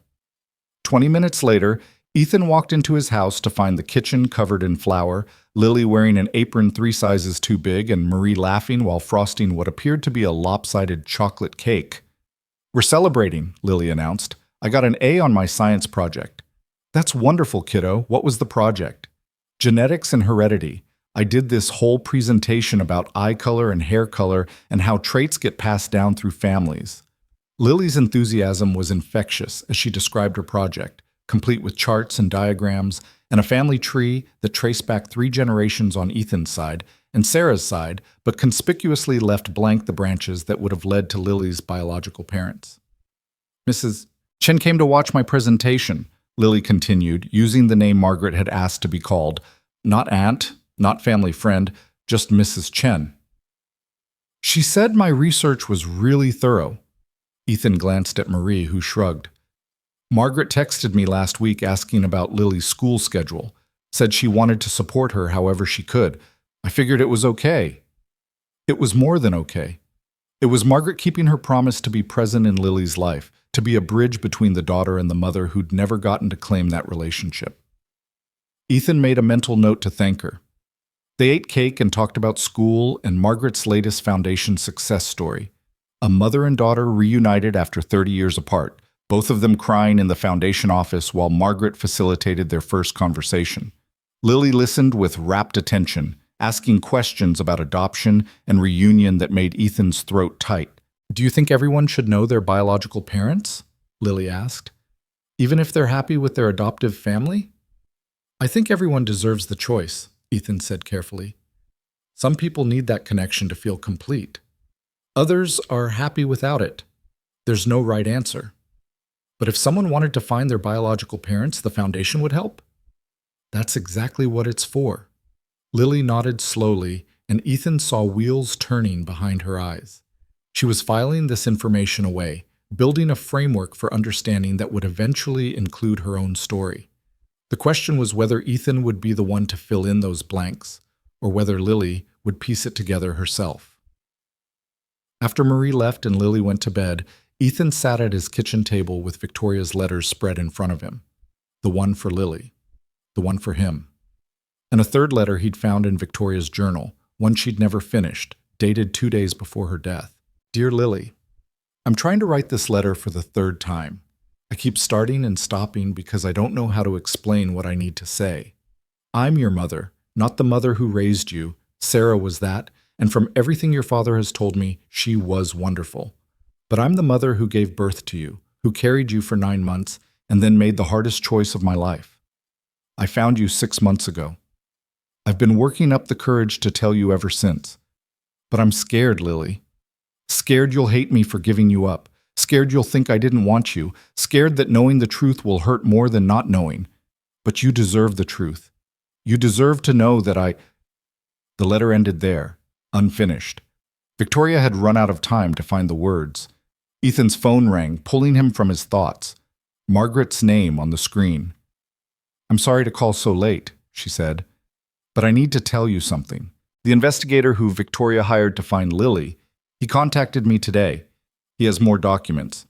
Things Victoria requested but didn't live long enough to receive." "What kind of documents?" "Everything. Hospital records from Lily's birth. Photos from the foster family who had her before you and Sarah adopted her. Even a video. The adoption agency recorded Victoria signing away her parental rights. The investigator said Victoria wanted a complete record so that when the time came to tell Lily, she'd have proof. Evidence that it was all real." Ethan felt his stomach drop. "Why is he giving them to you now?" "Because his contract with Victoria included a clause that if she died before receiving the documents, they'd be transferred to me as her next of kin. He said Victoria was very specific about wanting them preserved, about wanting Lily to have them someday. I don't know if I'm ready to see any of that. You don't have to, but I think I do. I need to see my sister sign away her daughter. I need to understand what that cost her." Margaret's voice was thick with emotion. "Will you come with me? Tomorrow? The investigator's office is in Belltown. I don't want to do this alone." Against every instinct telling him to refuse, Ethan said yes. The next afternoon, Ethan and Margaret sat in a private conference room while the investigator, a middle-aged man named Robert Chen who looked perpetually exhausted, spread documents across the table like he was presenting evidence in a trial. Victoria was very thorough, Robert said. She wanted to know everything about Lily's placement, every detail of the adoption. She paid me to track down everyone involved, social workers, foster parents, even the nurse who was in the delivery room. He pulled out a manila folder and extracted several photographs. The first showed a teenage Victoria in a hospital bed, her face pale and drawn, her eyes hollow with grief. She was staring at something off camera with an expression of such profound loss that Ethan had to look away. This was taken an hour after Lily was born, Robert explained. The nurse told me Victoria refused to hold the baby, said she was afraid if she held her even once, she wouldn't be able to let go. Margaret made a sound like a wounded animal. Ethan reached over and took her hand, squeezing hard. The next photos showed Lily, hours old, days old, weeks old, in the arms of foster parents Ethan didn't recognize. A couple in their 50s who'd cared for her during the 2-month wait before the adoption was finalized. They looked kind, but there was a professional distance in their expressions. They'd known Lily was temporary. The foster mother kept a journal, Robert said, producing a leather-bound book. She wrote about Lily every day, what she ate, when she slept, the first time she smiled. Victoria asked me to obtain a copy. The foster mother agreed once she understood why. Ethan opened the journal with trembling hands. The entries were brief but detailed. Baby Elle slept through the night for the first time. Baby Elle reached for a toy today. Baby Elle smiled when I sang to her. Whoever this woman was, she'd cared for Lily with genuine affection. And then she'd handed her over to Sarah and Ethan and walked away, the way you did when you were a professional caregiver and attachment was a liability. And this, Robert said quietly, pulling out a tablet, is the video Victoria requested. It's from the hospital. The social worker filmed it as part of the standard adoption procedure. He pressed play, and suddenly Victoria was there, 16 years old, impossibly young, sitting in a hospital room with a social worker who looked like she'd seen too much heartbreak to be moved by one more broken girl. The social worker was walking Victoria through the documents, pointing to signature lines, explaining in a flat, professional voice that this was permanent and irrevocable and not subject to change. Victoria signed each page with mechanical precision. No tears, no hesitation. Just a girl doing what needed to be done because the alternative was unthinkable. When the last signature was complete, the social worker asked the standard question. Do you want to write a letter for the baby's file? Something she can read if she ever requests information about her birth parents? Victoria's face crumpled. For just a moment, the armor fell away, and she was just a terrified child who'd lost everything. Then she pulled herself together and said in a voice that barely qualified as a whisper, "Tell her I loved her. Tell her this was the hardest thing I ever did. Tell her I'm sorry." The video ended. Margaret was crying openly now, her whole body shaking with grief. Ethan felt his own tears tracking down his face, unable to look away from the frozen image of teenage Victoria staring at something beyond the camera's frame. Victoria never got that letter, Robert said. The social worker retired without filing it properly. I tracked her down 6 months ago at Victoria's request. She remembered Victoria, said she'd thought about that girl for years, wondering if she'd been okay. When I told her Victoria had become successful, that she'd built an empire, the social worker said it made sense, that Victoria had the kind of determination that could survive anything. But she didn't survive, Margaret said bitterly. She died before she could get any of this to mean something. She survived long enough to find Lily, Ethan said quietly. Long enough to make sure Lily would be taken care of. Long enough to leave letters and set up the trust and create a foundation that will help other people find what Victoria was looking for. That has to count for something. Margaret wiped at her eyes. Will you tell Lily about all of this? I don't know. Not yet. Maybe never. I honestly don't know what's right anymore. Robert cleared his throat. For what it's worth, Victoria left specific instructions. She said the decision should be yours, that you'd know when and how to tell Lily, or whether to tell her at all. She trusted your judgment more than anyone's. The words should have been comforting. Instead, they felt like another weight added to the crushing pile of responsibility Ethan carried. They spent another hour reviewing documents, medical records, adoption paperwork, even report cards from Victoria's high school years showing straight A's earned while pregnant and terrified. Every piece of paper was a window into a life interrupted, a childhood stolen, a choice that would echo across decades. When they finally left Robert's office, Margaret and Ethan walked in silence through downtown Seattle, neither quite ready to return to their normal lives after bearing witness to Victoria's grief.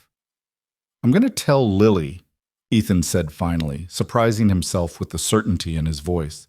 "Not today, maybe not for years, but eventually, because Victoria was right. Lily deserves to know where she came from. She deserves to know she was loved by someone who couldn't keep her, but never stopped hoping she was happy." Margaret nodded. "Thank you for being brave enough to do what Victoria couldn't." Victoria was brave, she just ran out of time. They parted ways at Margaret's car, and Ethan drove home with his head full of images he couldn't unsee. Teenage Victoria signing away her rights, baby Lily in the arms of foster parents, the hollow look in Victoria's eyes that suggested a piece of her soul had died in that hospital room and never fully regenerated. At home, Lily was doing homework at the kitchen table, completely absorbed in a math problem. She looked up when Ethan entered and smiled. Victoria's smile, though she'd never know it. "Dad, can you help me with this equation? I'm stuck." Ethan set down his bag and moved to look over her shoulder, grateful for the normalcy of homework and the simple comfort of helping his daughter solve problems that had clear, definable answers. Some problems couldn't be solved with equations.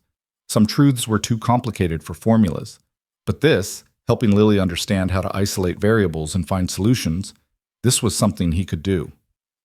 "Let's work through it together," Ethan said, pulling up a chair beside her. And for the next hour, they sat together doing math, the letters from Victoria locked in Ethan's desk upstairs, the weight of secrets temporarily suspended by the simple act of being present for his daughter. Because that's what Victoria had wanted most. Not for Lily to know her story immediately, not for the truth to disrupt a childhood that was happy and stable, but for Lily to be loved and supported and given every opportunity to thrive. The truth could wait. The love couldn't. So Ethan did what Victoria had trusted him to do. He loved Lily completely, protected her fiercely, and carried the weight of her origin story until she was strong enough to hold it herself. It wasn't the ending Victoria had hoped for, but it was the beginning of something else. Something that would take years to fully understand, but which started here, in this quiet moment of a father helping his daughter with homework, while her mother's ghost watched from the margins, finally at peace. The months turned into a year, and Ethan learned to carry Victoria's secret the way you carry an old injury, constantly aware of it, but functional enough that most people couldn't tell you were damaged. He threw himself into running Hale Technologies with a dedication that surprised even him, making decisions he hoped Victoria would have approved of, building on her foundation rather than trying to reshape it in his own image. The company thrived.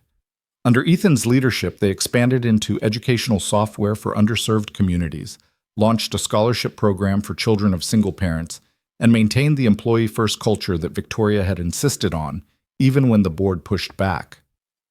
Gerald Hamilton eventually resigned in frustration, selling his shares to a venture capital firm that understood what Ethan was building. "You're doing something remarkable here," Jennifer told him one afternoon in late November, almost exactly a year after Victoria's death. They were reviewing quarterly reports that showed record profits alongside record employee satisfaction scores. Victoria would be proud. "I hope so," Ethan said, though he wasn't sure proud was the right word. Victoria had entrusted him with her company because she'd wanted to protect Lily's inheritance, not because she'd believed he was some visionary CEO. He was just trying not to destroy what she'd built. At home, Lily was 10 now and growing more perceptive by the day. She'd formed a close relationship with Margaret, who took her to museums and bookstores and told her carefully edited stories about Victoria, the business success, the charitable work, the woman who'd built something meaningful from nothing. But never the truth. Never the connection that would make all those stories personal rather than aspirational. "Mrs. Chen says Miss Victoria used to work 3 jobs when she was young," Lily said one evening during dinner. They'd established a routine over the past year. Ethan cooked, Lily set the table, and they ate together every night unless work made it impossible. She said Miss Victoria knew what it was like to have nothing, so she always tried to help people who were struggling. That's true, Ethan said. Victoria came from a difficult background. Everything she achieved, she earned. Do you think that's why she left me the money? Because she knew what it was like to worry about the future? Ethan's fork paused halfway to his mouth. Lily had asked variations of this question before, but never quite so directly. I think Victoria saw potential in you. She believed in investing in people who would use opportunities wisely. But she barely knew me. We only met a few times. Lily was watching him with that intense gaze she'd inherited from Victoria, the one that made Ethan feel like she could see through every careful lie he'd constructed. It doesn't make sense, Dad. People don't leave fortunes to random kids. You weren't random to Victoria. You were special. But why? The question hung in the air between them, demanding an answer Ethan couldn't give. Not yet. Lily was too young, too innocent, too unprepared for the weight of knowing that her birth mother had been hidden in plain sight, that every kindness had been an expression of love that couldn't be spoken. Some things don't have easy answers, Ethan said finally. Sometimes people make choices based on feelings that are too complicated to explain. Lily accepted this with visible frustration, returning to her dinner with the air of someone filing away information for future reference. Ethan knew he was running out of time. Lily was smart enough to piece together the truth eventually, and when she did, she'd remember all the times he'd deflected and evaded, and she'd wonder why he'd lied. That night, after Lily was asleep, Ethan pulled out Victoria's letters for what must have been the 100th time. He'd memorized every word, every comma, every place where Victoria's handwriting had wavered with emotion. The letters were both comfort and torture, proof that Victoria had loved Lily, but also proof that Ethan was failing to honor her final wishes. His phone buzzed with a text from Margaret. The foundation just facilitated its 100th reunion, a mother and son separated for 40 years. They're both crying in my office, and I can't stop thinking about Victoria, about how she never got her reunion. Ethan typed back, "She got close. That counts for something." 3 dots appeared, disappeared, appeared again. Finally, does it? Or does it just make the tragedy worse, knowing she was so close but ran out of time? He didn't have an answer to that. Instead, he wrote, "How's your Thursday? Lily has a school concert. She'd love it if you came." "I'll be there. Wouldn't miss it." Margaret had become a fixture in Lily's life over the past year, attending school events and birthday parties and casual dinners with the comfortable presence of someone who belonged. Lily had started calling her Aunt Margaret a few months ago, and Margaret had cried when she'd heard it, understanding the significance even if Lily didn't. Thursday evening arrived cold and clear, the kind of November night that promised winter was coming but hadn't quite committed to snow. Ethan and Margaret sat together in the school auditorium, surrounded by other parents wielding phones and cameras, waiting for the 5th grade concert to begin. "She's nervous," Ethan whispered as the lights dimmed. "She's been practicing her solo for weeks." "She'll be perfect," Margaret said, with the certainty of someone who'd seen Victoria succeed against impossible odds and recognized the same determination in her daughter. The concert was exactly what you'd expect from a group of 10-year-olds, enthusiastic if not always perfectly tuned, with periodic microphone feedback and a few forgotten lyrics. But when Lily stepped forward for her solo, something shifted. Her voice was clear and strong, carrying across the auditorium with a confidence that belied her age, and Ethan felt his throat tighten with pride. Beside him, Margaret was openly crying. She has Victoria's stage presence, that same ability to command a room without trying. After the concert, they waited outside the auditorium for Lily to emerge. She came bounding out with her best friend Emma, both girls flushed with excitement and talking over each other about how well it had gone. "You were amazing," Ethan said, pulling Lily into a hug she only half-heartedly resisted. "It was pretty good," Lily agreed with the careful modesty of someone who knew exactly how well they'd performed. "Did you see when Tommy dropped his music? I thought he was going to cry." "I was too busy watching you," Margaret said. "You were the best one up there." Emma's parents called her over, and suddenly it was just the 3 of them standing in the parking lot, Ethan, Margaret, and Lily, looking like a family, even though one crucial piece was missing. "Can Aunt Margaret come to dinner?" Lily asked. "Please, we're celebrating, right?" Ethan glanced at Margaret, who nodded almost imperceptibly. Of course, where do you want to go? That Italian place Miss Victoria took us to, the one with the really good breadsticks. The request was innocent, but it landed like a blow. Victoria had taken them to that restaurant exactly once, 7 months before her death, during a company event that had included families. Lily had been charmed by the breadsticks and the elderly waiter who'd treated her like royalty. Victoria had watched Lily with barely concealed emotion, and Ethan had wondered then if she was imagining all the dinners they'd never share, all the moments she'd miss. Perfect choice, Margaret said before Ethan could formulate a response. Victoria loved that place. They drove separately to the restaurant, giving Ethan time to collect himself. The grief came in waves like this, unexpected and overwhelming, triggered by small things like breadsticks and school concerts, and the way Lily smiled when she was proud of herself. He'd thought a year would be enough time to process Victoria's death, but grief didn't work on a schedule. It just existed, waiting for moments of vulnerability to remind you that some losses never fully heal. The restaurant was warm and crowded, filled with the comfortable noise of families enjoying dinner together. They were seated at a corner booth, and Lily immediately asked for breadsticks while poring over the menu like she was decoding ancient texts. "I'm going to get the lasagna," Lily announced. "That's what I had last time, and it was amazing." "Last time?" Margaret asked carefully. "When Miss Victoria brought us here. Remember, Dad? It was after that work thing, and she said we should all get dinner together." Lily's expression turned wistful. "She was really nice. I wish I'd gotten to know her better."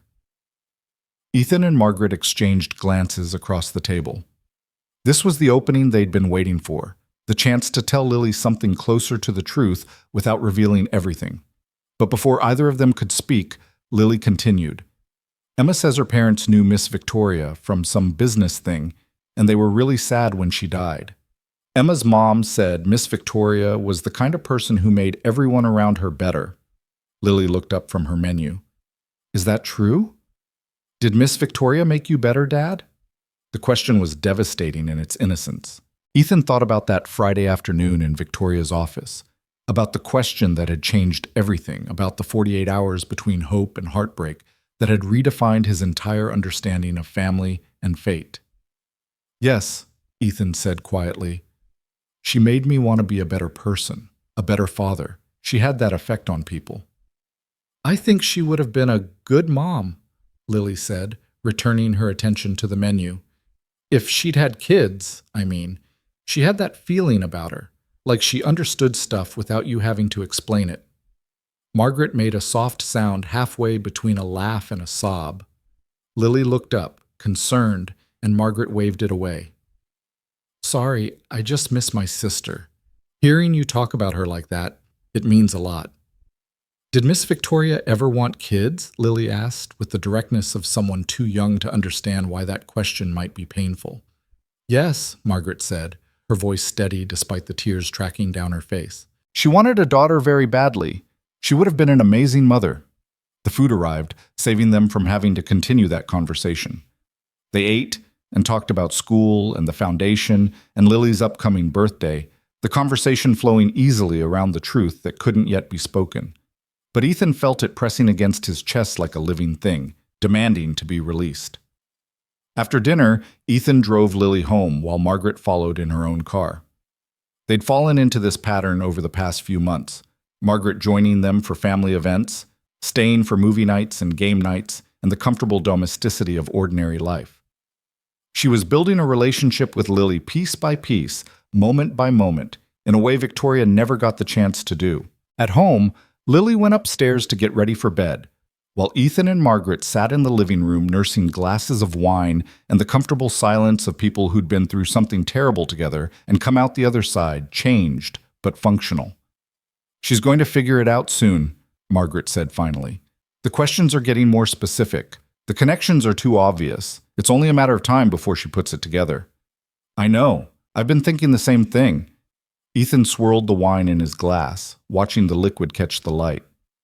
"Part of me wants to tell her now, before she figures it out herself. But another part keeps thinking she's too young, that she's not ready for that kind of truth. She's Victoria's daughter. She's stronger than you think. That's what scares me. If she's like Victoria, she'll internalize this. She'll wonder why I waited so long to tell her. She'll question everything, every kindness Victoria showed her, every gift, every smile. She'll reframe her entire childhood around this secret I kept. Margaret leaned forward, her expression intense.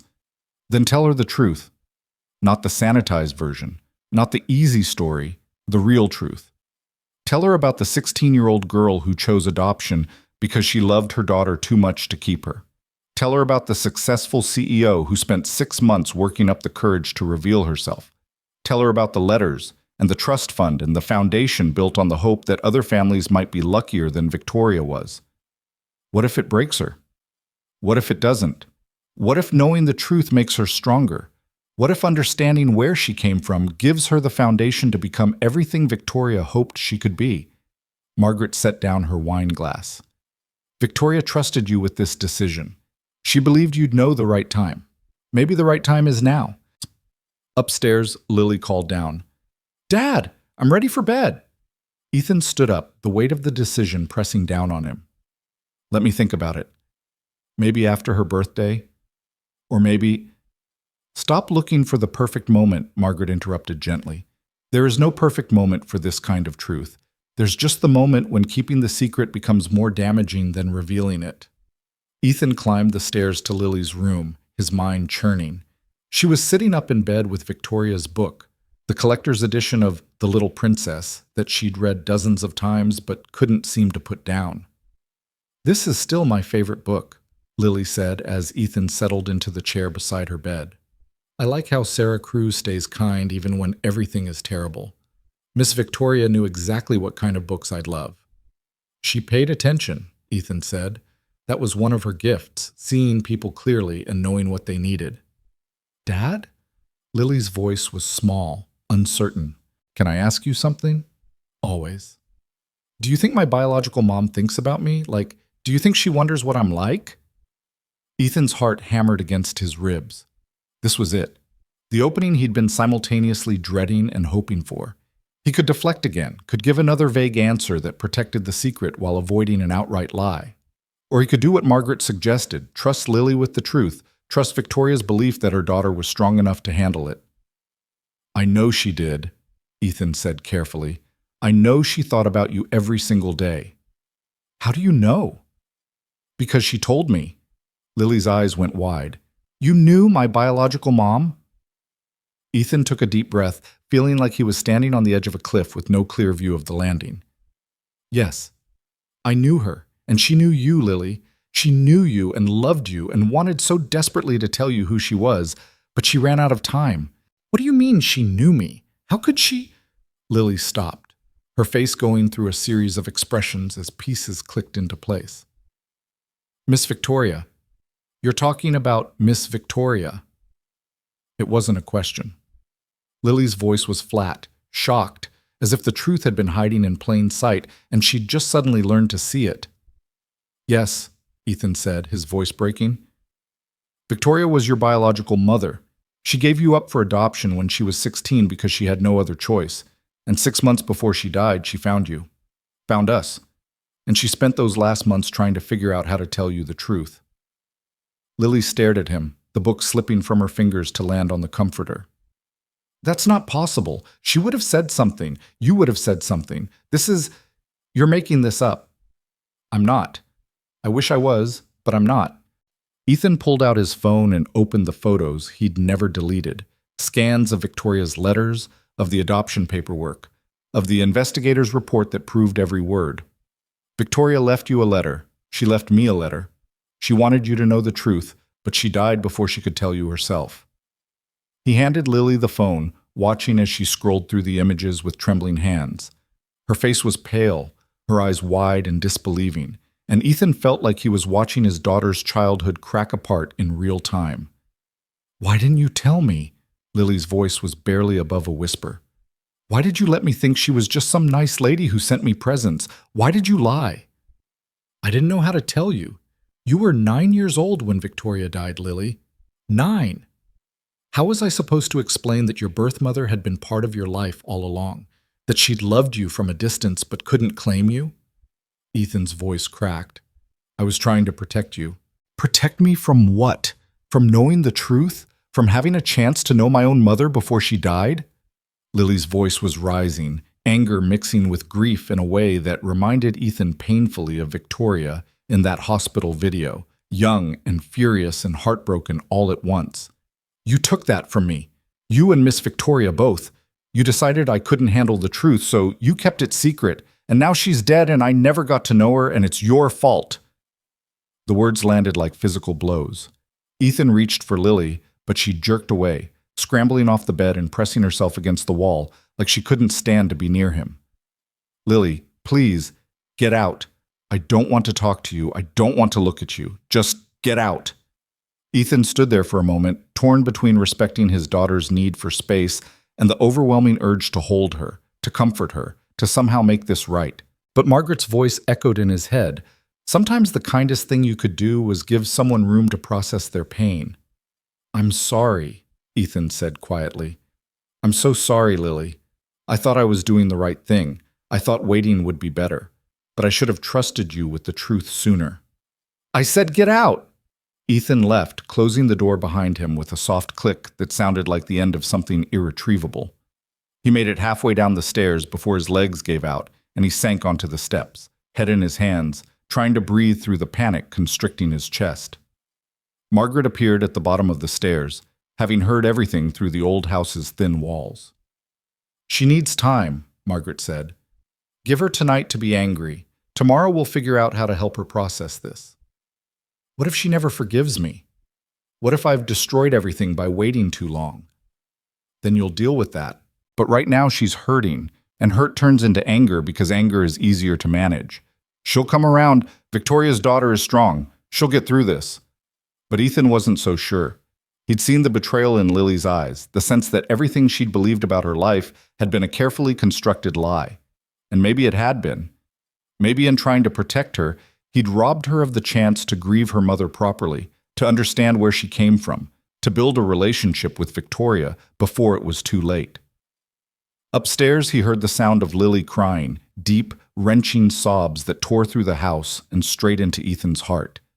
He wanted to go to her, to hold her the way he had when she was little, and nightmares woke her up scared and crying. But she'd asked him to leave, and this time her pain was his fault.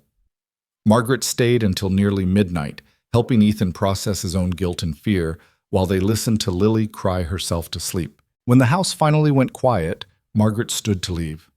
She'll come talk when she's ready, Margaret said at the door. And when she does, be honest with her. Tell her everything, the good and the bad. She deserves the whole truth, not just the parts we think she can handle. After Margaret left, Ethan poured himself another glass of wine he didn't drink and sat in the dark living room, staring at nothing. The clock on the wall ticked past midnight, then 1, then 2. Sleep felt impossible. Every time he closed his eyes, he saw Lily's face, the moment the truth landed, the way betrayal had replaced trust, the pure devastation of realizing her entire understanding of her life had been wrong. Around 3 in the morning, he heard footsteps on the stairs. Lily appeared in the doorway of the living room, her face puffy from crying, Victoria's book clutched against her chest like a shield. I can't sleep, she said, her voice small and broken. Me neither. Lily crossed the room and sat on the opposite end of the couch, as far from Ethan as possible while still being in the same space. They sat in silence for a long moment, the distance between them feeling wider than the few feet of cushion and air. I read the letters, Lily said finally, the ones from Miss Victoria, the ones you should have shown me a year ago. I know, I should have. I'm sorry. Stop apologizing. It doesn't fix anything. Lily pulled her knees up to her chest, making herself small. She said she loved me, in the letter. She said giving me up was the hardest thing she ever did. It was. She never stopped thinking about you, Lily. Every success she had, every milestone, it was all shaped by the choice she made to give you a better life. But I didn't get to know her. I didn't get to tell her I would have understood. I didn't get to say goodbye. Fresh tears tracked down Lily's face. And that's your fault. You kept it secret and she died, and now I'll never know what it would have been like to have her as my mom. The accusation hung in the air, true and terrible. Ethan had robbed Lily of the chance to know Victoria while she was alive, had taken away precious months when they could have been building a relationship, could have been creating memories that would outlast Victoria's death. "You're right," Ethan said. "I made the wrong choice. I thought I was protecting you, but what I was really doing was protecting myself. I was scared of what it would mean to share you with Victoria, scared of what would change if you knew the truth. And that fear cost you the chance to know your mother. I'm sorry doesn't begin to cover that, but I don't know what else to say." Lily wiped at her eyes with the sleeve of her pajamas. "Aunt Margaret says Miss Victoria wanted me to have all her documents, all the stuff about the adoption and everything." "She did. It's all here whenever you're ready to see it. I want to see it now. All of it. I want to know everything about her, where she came from, what she was like when she was young, why she gave me up, why she came looking for me, everything you've been keeping from me." Ethan nodded and went to his office, returning with the box he'd kept locked in his desk drawer for the past year. Inside were Victoria's journals, the investigators' reports, the hospital records, the video of teenage Victoria signing away her parental rights. All the pieces of a story Lily deserved to know. They spent the rest of the night going through the documents together, Ethan explaining context while Lily read and questioned and processed. She watched the video 3 times, her face expressionless, and when it ended the final time she said, "She was just a kid. She was barely older than I am now. She was 16, alone and scared and doing the best she could with impossible choices. Why didn't her parents help her? Why did they make her choose between me and having a home? Because some people aren't good parents. Victoria's father was violent. Her mother was too afraid to stand up to him. Victoria chose to protect you from that, from growing up in a house where love was conditional and safety wasn't guaranteed." Lily absorbed this, turning it over in her mind. "So she gave me to you and Mom because you could give me what she couldn't." "Yes, and she never regretted that choice, Lily. She spent her whole life making sure it was the right one, building a company, creating opportunities, setting up the trust fund so you'd be taken care of. Everything she did was for you. But she never got to tell me herself. She died before we could have a real conversation, before I could tell her I understood." Lily's voice cracked. "I keep thinking about that last time I saw her, at the company picnic. She smiled at me and I smiled back and I didn't know. I didn't know she was my mom. I didn't know to pay attention. I didn't know to remember every detail because it would be the last time." Ethan moved closer, and this time Lily didn't pull away. He wrapped his arm around her shoulders and pulled her against his side, feeling her tears soak through his shirt. "She knew you didn't know," Ethan said, "and she was okay with that. She wasn't looking for recognition or gratitude or anything except the knowledge that you were happy and safe. That was enough for her." They sat like that as the sky outside slowly lightened with dawn, father and daughter processing a truth that changed everything while somehow changing nothing at all. Lily was still his daughter. He was still her father. But now there was a ghost in the house, Victoria's presence filling the spaces between them, her love evident in every choice she'd made and every sacrifice she'd accepted. "I'm still mad at you," Lily said eventually, "for waiting so long, for keeping it secret. I know, you have every right to be. But I understand why you did it, kind of. You were trying to protect me." She pulled back to look at him, her eyes red but clearer now. "Miss Victoria's letter said you were the best father she'd ever known, that watching you raise me made her believe she'd made the right choice. She was generous with her praise." "No, she was right." Lily wiped at her face. "You're a good dad. Even when you make mistakes, you're trying to do what's best for me. I know that." The forgiveness felt unearned, but Ethan accepted it gratefully, understanding that they'd have many more conversations about this, many more moments when Lily's anger would resurface as she continued processing the truth.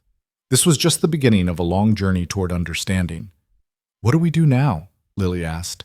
"With all this information, with knowing the truth?" "Whatever you need to do. If you want to learn more about Victoria, Margaret can tell you stories I don't know. If you want to visit her grave, we can do that. If you need time to be angry or sad or confused, you take that time. There's no right way to grieve someone you never got to really know." Lily nodded slowly, exhaustion finally catching up with her. "Can I keep these, the letters and stuff?" "They're yours. They always were." She gathered up the documents carefully, as if they were sacred texts, and stood up. At the base of the stairs, she paused and looked back at Ethan. "Dad, do you think Miss Victoria knew, before she died, that I loved her too, even though I didn't know who she was?" The question broke something in Ethan's chest that had been holding together through sheer force of will. "Yes, I think she knew, and I think that meant everything to her." Lily nodded and climbed the stairs, leaving Ethan alone with his guilt and his grief and the faint hope that maybe, eventually, they'd find their way through this together. The truth was out now, messy and painful and impossible to take back, but it was also liberating in its way. No more secrets, no more lies, just the complicated reality of a family built across loss and love, and the impossible weight of choices made in desperation and hope. Outside, the sun was rising over Seattle, turning the sky pink and gold. A new day, a new beginning. And somewhere, Ethan hoped, Victoria was at peace, knowing her daughter finally understood where she came from and why. The weeks following that long night were harder than Ethan had anticipated. Lily threw herself into learning everything she could about Victoria, spending hours with Margaret listening to stories about the sister who'd raised her, who'd fought their way out of poverty together, who'd built an empire on determination and the kind of courage that comes from having nothing left to lose. "She used to make me practice my times tables while we walked to school," Margaret told Lily one Saturday afternoon in December. They were at Margaret's apartment, going through boxes of Victoria's belongings that had been in storage for months. "I hated it at the time, but she said education was the only thing our parents couldn't take away from us." She was 14 and already thinking like that, like survival required preparation. Lily handled each item with reverence. Victoria's high school yearbook, her college acceptance letters, early business plans scrawled on legal pads in handwriting that grew more confident with each page. There were photos, too, showing Victoria's transformation from a scared teenager to a powerful CEO, though the photos from her 16th year were conspicuously absent. That was the year Victoria had disappeared from family photos, the year she'd been pregnant and alone and making choices that would echo across decades. "What was she like after she gave me up?" Lily asked, her voice small. "Was she sad?" Margaret's expression clouded. "She was functional. That's the best way I can describe it. She went back to school, graduated early, got scholarships to college, but there was something missing in her, like a light that had gone out and never quite came back on. She threw herself into success because I think the alternative was falling apart completely. She never talked about me. Never. Not until 6 months before she died, when she told me she'd hired an investigator. Even then, she wouldn't tell me why at first. I had to piece it together from things she said when she thought I wasn't paying attention." Margaret pulled out another photo. Victoria, at 25, standing in front of a tiny office space with a hand-painted sign reading, "Hail Technologies." Every April 15th, she'd take the day off work. She never explained why, but I knew. It was your birthday. She spent those days alone, and I learned not to call her. She needed that time to grieve in private. Lily stared at the photo, tracing her finger over Victoria's face. "I wish I could have met her, the real her, not just the boss who was nice to me a few times." "You did meet her. Maybe not in the way you deserved, but you met her. And she saw you, Lily. She saw exactly who you were, and it made her so proud." At home, Ethan watched his daughter process her grief in waves. Some days she was angry, at him for keeping secrets, at Victoria for dying before they could have a real relationship, at the universe for the cruel timing that had kept them apart. Other days she was just sad, moving through the house like a ghost, clutching Victoria's letters and reading them over and over as if repetition might reveal something new. School became complicated. Lily's teachers noticed the change in her, the distraction, the grief that she carried like a visible weight. Ethan met with her guidance counselor, a kind woman named Dr. Patricia Reeves, who'd helped Lily through Sarah's death 4 years earlier. "Loss is harder the second time," Dr. Reeves explained during their meeting. "The first time, Lily was young enough that she could process Sarah's death with the resilience of childhood. But now she's older, more aware of permanence. And this loss is complicated by the revelation of who Victoria was. She's not just grieving a person, she's grieving a relationship that never got to exist." "How do I help her through this?" Ethan asked. You listen. You validate her feelings, even the messy ones. You don't try to fix it or rush her through it. Grief takes as long as it takes. Dr. Reeves paused. And you might consider grief counseling, for both of you. Processing this kind of complicated loss benefits from professional support. Ethan took her advice. He found a therapist who specialized in adoption and family trauma, a woman named Dr. Sarah Chen, who had a quiet office in Ballard and an ability to make even the most difficult conversations feel manageable. Lily was resistant at first, but after her second session, something shifted. Dr. Chen says it's okay to be angry at Miss Victoria, Lily told Ethan one evening after therapy. She says sometimes we get mad at people we love because we're really mad at circumstances we can't control. Like being mad at Miss Victoria for dying is easier than being mad at her heart condition or at fate or whatever. Made it so she couldn't tell me the truth before it was too late. That's very wise, Ethan said. She also says you probably feel guilty for keeping the secret, and that guilt is making you too careful with me. Like you're afraid if you do one more thing wrong, I'll stop loving you. Lily looked at him with those dark, perceptive eyes. Is that true? Ethan felt exposed, seen in a way that was uncomfortable but necessary. Yes. I'm terrified of losing you, of you deciding I'm not worth forgiving. Dad, you can't lose me. You're my father. That doesn't change because I found out Victoria was my birth mother. She gave birth to me, but you raised me. Both things are true, and neither one cancels out the other. Lily moved closer, settling beside him on the couch. Dr. Chen says families are built on choices as much as biology. Victoria chose to give me to you and Mom. You chose to keep loving me after Mom died. Those choices matter more than DNA. The maturity in her voice was startling. Somewhere in the past few weeks, Lily had grown up in ways Ethan hadn't noticed, forced into early adulthood by truths too heavy for her age, but which she was carrying anyway because she had no other choice. When did you get so wise? Ethan asked, his voice thick. I've always been wise. You just weren't paying attention. But she was smiling, and the smile was genuine, and for the first time since that terrible night when he told her the truth, Ethan felt like maybe they'd survive this. Christmas approached with the weight of significance. It would be their first major holiday since Lily learned the truth, the first Christmas where Victoria's absence was a conscious loss rather than a vague sense of something missing. Ethan wanted to make it special, wanted to create new traditions that honored Victoria's memory while still maintaining the life they'd built together. Margaret suggested they spend Christmas Eve at Victoria's house, the glass and steel mansion in Magnolia that had sat empty since her death, maintained by a property management company but untouched by human presence for over a year. Victoria loved Christmas, Margaret said when she proposed the idea. She'd decorate the entire house, invite people over, make this huge dinner even though she couldn't cook to save her life. The house deserves to be celebrated in one more time before we decide what to do with it long term. Ethan was hesitant, but Lily jumped at the idea. I want to see where she lived. I want to understand what her life was like when she wasn't at work, pretending to be just my boss. So on Christmas Eve, the three of them converged on Victoria's house with bags of groceries, boxes of decorations, and the nervous energy of people about to walk through a museum dedicated to someone they'd loved and lost. The house was exactly as Victoria had left it, immaculate, expensive, and somehow lonely despite its beauty. She had good taste, Lily observed, running her hand along the smooth marble countertop in the kitchen. But it doesn't feel like a home, it feels like a hotel. Margaret nodded. Victoria never really learned how to make a place feel lived in. She grew up in chaos, so as an adult she craved order. But order isn't the same as comfort.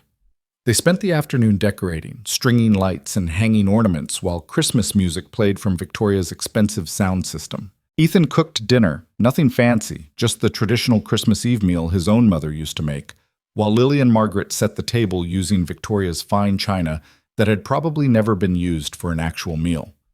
As the sun set and the city lights of Seattle sparkled in the distance, they sat down to eat in Victoria's formal dining room, 3 people filling a space designed for 12. It should have felt awkward, but instead it felt right, like they were claiming this space for Victoria, filling it with the family energy she'd never been able to create for herself. I found something yesterday, Margaret said as they were finishing dessert. She pulled out a small box from her purse. Victoria kept it in her safe deposit box. I think she was planning to give it to you, Lily, but she ran out of time. Inside the box was a necklace, a delicate gold chain with a small pendant in the shape of a compass. Lily lifted it carefully, watching the pendant catch the light. Victoria bought this right after she found you, Margaret explained.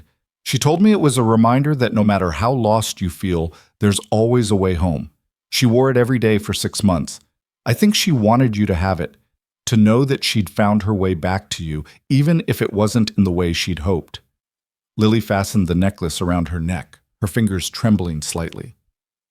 It's perfect. Tell me more about her. Tell me everything. And Margaret did. For the next 2 hours, she told stories Ethan had never heard. About Victoria's first business failure, about the time she'd mortgaged everything to make payroll, about her habit of working until 3 in the morning and surviving on coffee and stubbornness. She told stories about Victoria's kindness, too, about the employees she'd helped through personal crises, about the scholarships she'd funded anonymously, about her belief that success meant nothing if you didn't use it to help others. She created the Foundation's mission statement a week before she died, Margaret said. She told me she wanted to help families find each other because she knew what it felt like to be separated from someone you loved. She said every day apart was a day wasted, and if she could help even one family avoid that waste, her own loss would mean something. Do you think she knew she was going to die? Lily asked. Like, do you think she had a feeling and that's why she was trying to get everything in order? Margaret considered this. I think she was scared. Her heart condition had been stable for years, but something changed those last few months. She started having chest pains, getting winded easily. She knew something was wrong, but she didn't want to slow down. She wanted to accomplish everything before time ran out. She wanted to tell me the truth, Lily said quietly, before it was too late. That's why she invited Dad to coffee. That's why she was going to explain everything. But she died before she could finish. Yes. And I think that's the only regret she would have had, not telling you herself. Not getting to see your face when you understood who she was. They cleaned up together, washing Victoria's expensive dishes and putting away leftovers in her perfectly organized refrigerator. As they were preparing to leave, Lily wandered into Victoria's home office, a room they'd avoided earlier because it felt too personal, too much like trespassing. Dad, Lily called. Come look at this. Ethan and Margaret joined her in the office. Lily was standing in front of a wall of photographs, a timeline of Victoria's life captured in images. There were gaps, places where photos should have been, but weren't, and Ethan realized these were the missing years. The year Victoria had been pregnant, the years immediately after, when she'd been rebuilding herself from scratch. But at the end of this timeline, tacked up in the corner, where it would be the last thing Victoria saw before leaving her office each day, was a photo of Lily. It had been taken at the company picnic, capturing Lily mid-laugh, her face bright with joy, and completely unaware she was being photographed. She looked at this every day, Lily said, her voice breaking. This is what she saw every morning before she went to work. Me. Happy. That's all she ever wanted, Margaret said. To know you were happy. Lily reached up and carefully removed the photo from the wall, holding it against her chest. Can I keep this? Everything in this house belongs to you eventually, Margaret said. Victoria left it all in trust. When you turn 25, this house, the company shares, all of it, it's yours. But until then, yes, you can keep whatever you want. They left Victoria's house as snow began to fall, soft and quiet, turning Seattle into something magical. In the car, Lily was quiet, processing everything she'd learned, everything she'd seen. Ethan glanced at her in the rearview mirror and saw her touching the compass necklace, her expression thoughtful. Dad? Lily said as they pulled into their driveway. I don't think I want to wait until I'm 25 to do something with Victoria's legacy. What do you mean? The foundation, the company, all of it exists because Victoria wanted to make a difference. But waiting until I'm 25 means 15 more years where I'm not doing anything. That doesn't feel right. What are you suggesting? I want to be involved now, not running anything. I'm 10, I'm not stupid. But I want to volunteer at the foundation. I want to learn about the company. I want to understand what Victoria built so that when I'm old enough to take over, I'm ready. I want to honor her by continuing her work, not just inheriting it. Ethan felt pride swell in his chest. This was Victoria's daughter, determined, forward-thinking, unwilling to wait for life to happen when she could shape it herself. "I think that's a wonderful idea," Ethan said. "We'll talk to Margaret after Christmas. Figure out how to make it work." Christmas Day itself was quiet, just the two of them opening presents and watching movies and existing in the comfortable space of family. But that evening, Ethan found Lily in her room, writing in a journal she'd started keeping since learning the truth about Victoria. "What are you writing?" Ethan asked from the doorway. "A letter to Miss Victoria. Dr. Chen says sometimes it helps to write to people we've lost, even if they can't read it. It's a way of processing feelings that don't have anywhere else to go." "That's a good idea. What are you telling her?" Lily looked up, her eyes thoughtful. "I'm telling her I forgive her for not being brave enough to tell me sooner, for dying before we could have a real relationship. For all of it, because I understand now she did the best she could with impossible circumstances, and her best gave me a pretty amazing life." "Can I tell you something Victoria said to me?" Ethan asked, moving to sit on the edge of Lily's bed. "Right before she died, she told me she died loving me. Not romantically, she was clear about that, but she loved me as the father of her child, as the man who made you safe when she couldn't. She said that was enough for her, that knowing you were happy and loved was all she'd ever wanted." "Do you think she loved you, like romantically?" Lily asked. "That question she asked about your bed, that sounds like she was interested." Ethan considered how to answer honestly without overwhelming his daughter with adult complications. "I think Victoria was trying to figure out if there was space in our lives for her. Not as a romantic partner necessarily, but as someone who could be part of our family. She was testing the waters, trying to understand what was possible. Would you have dated her if she'd lived? I don't know. Maybe. She was an incredible woman, and there was definitely something between us.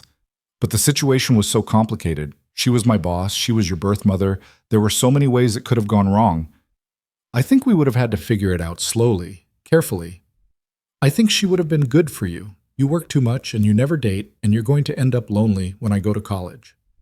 Lily smiled slightly. "Miss Victoria would have made you slow down, would have made you remember you're a person, not just a dad. Being your dad is the best thing I've ever been." "I know, but you can be other things too. Mom would have wanted that. I think Miss Victoria wanted it too." They sat together in comfortable silence, father and daughter processing grief and love and the complicated reality of family built across biology and choice. Outside, the snow continued to fall, blanketing Seattle in white and turning the world quiet and new. The months that followed became a study in healing. Lily started volunteering at the foundation every Saturday, helping Margaret with filing and data entry and learning about the work of reuniting families. She met birth parents searching for children, children searching for parents, siblings separated by adoption or foster care trying to find their way back to each other. Each story deepened her understanding of what Victoria had done, why she'd built this organization, how love could exist across distance and time and impossible circumstances. At school, Lily started a project about adoption and family structure, interviewing other adopted kids and researching the history of adoption law in America. Her teacher was impressed enough to enter the project in a state competition, where it won second place in recognition from the State Education Board. "Miss Victoria would be so proud of you," Margaret told Lily at the award ceremony. "Using your platform to educate others about adoption, that's exactly the kind of thing she would have done." Hale Technologies continued to thrive under Ethan's leadership. He'd grown into the role, learning to trust his instincts and make decisions that balanced profit with principle. The board confirmed him as permanent CEO 18 months after Victoria's death, acknowledging that his leadership had not only maintained Victoria's vision, but expanded it in ways that honored her legacy. "You've done something remarkable here," Jennifer told him during the board meeting where the decision was announced. "You've taken Victoria's company and made it better without losing what made it special in the first place. That's rare." On what would have been Victoria's 43rd birthday, 2 years after her death, Ethan, Lily, and Margaret gathered at Victoria's grave. It was the first time Lily had visited since learning the truth, and she'd been nervous about what to say, how to honor a woman she'd barely known, but who'd shaped her entire existence. The headstone was simple, elegant, exactly what Victoria would have wanted. Victoria Hale, 1984 to 2025, founder, visionary, mother. Margaret had insisted on adding that last word over the objections of distant relatives who hadn't known about Lily. She was a mother, Margaret had said firmly. That's not erased just because it was complicated. Lily knelt and placed a bouquet of sunflowers against the headstone, Victoria's favorite flower, according to Margaret. "Hi, Miss Victoria," she said softly. "I'm sorry I didn't know you were my mom when you were alive, but I know now, and I want you to know that I'm okay, more than okay. Dad's taking good care of me, and Aunt Margaret tells me stories about you all the time, and I'm learning about the company and the foundation. I'm going to make you proud. I promise." She pulled out the compass necklace she wore every day now and held it up. "Thank you for this. Thank you for everything, really. For giving me to a family who could love me right. For building something that will help other families find each other. For leaving letters so I could understand. I wish I could have known you better, but I understand why that wasn't possible. And I forgive you. For all of it." Ethan watched his daughter say goodbye to the mother she'd never really known, and felt something in his chest ease, the guilt, the fear, the constant worry that he'd failed both Victoria and Lily by keeping secrets. They'd survived the truth, they'd processed the grief, and they'd come out the other side changed but intact. That evening, Margaret came over for dinner, bringing a box she'd been holding on to for months. Victoria left video messages, she said as they settled in the living room after eating. She recorded them about a week before she died. "One for you, Ethan, one for me, and one for Lily. I've been waiting until I thought Lily was ready to see it." "I'm ready," Lily said immediately. "I want to see it." Margaret pulled out a laptop and queued up the video. For a moment, nothing happened. Then Victoria's face filled the screen, and suddenly she was there, alive, present, speaking directly to them from beyond the grave. "Hi, Lily," Victoria said, her voice soft and full of emotion. "If you're watching this, it means I'm gone, and I'm so sorry. I wanted to tell you the truth in person. I wanted to sit across from you and explain everything and give you the chance to ask questions and be angry and process it all while I was there to help. But life doesn't always give us what we want." She paused, seeming to gather herself. "I need you to know that giving you up was not a rejection. It was love in its purest form. I was 16 years old, alone, and terrified. I could have chosen differently, could have tried to keep you despite having no resources, no support, no plan. But that would have been selfish. That would have been choosing my needs over yours. So I made the hardest choice I've ever made. I gave you to parents who could love you the way you deserved, completely, without reservation, without the burden of my trauma, and poverty, and fear. And then I spent 25 years hoping I'd made the right choice, hoping you were happy, hoping you'd never wonder if you were wanted." Victoria's eyes were bright with unshed tears. "You were wanted, Lily. God, you were so wanted. But sometimes love means letting go. Sometimes the most powerful thing a parent can do is recognize they're not what their child needs and choose differently. I found you 6 months ago, and it felt like the universe giving me a second chance. Not to reclaim you, that ship had sailed, but to witness the incredible person you'd become. And you are incredible, Lily. You're smart and kind and curious and brave. You're everything I hoped you'd be and more.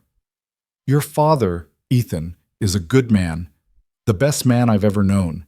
He raised you with love and patience and grace, and watching him be your father healed something in me I didn't know was broken. He gave you the childhood I couldn't, and I'll be forever grateful to him for that."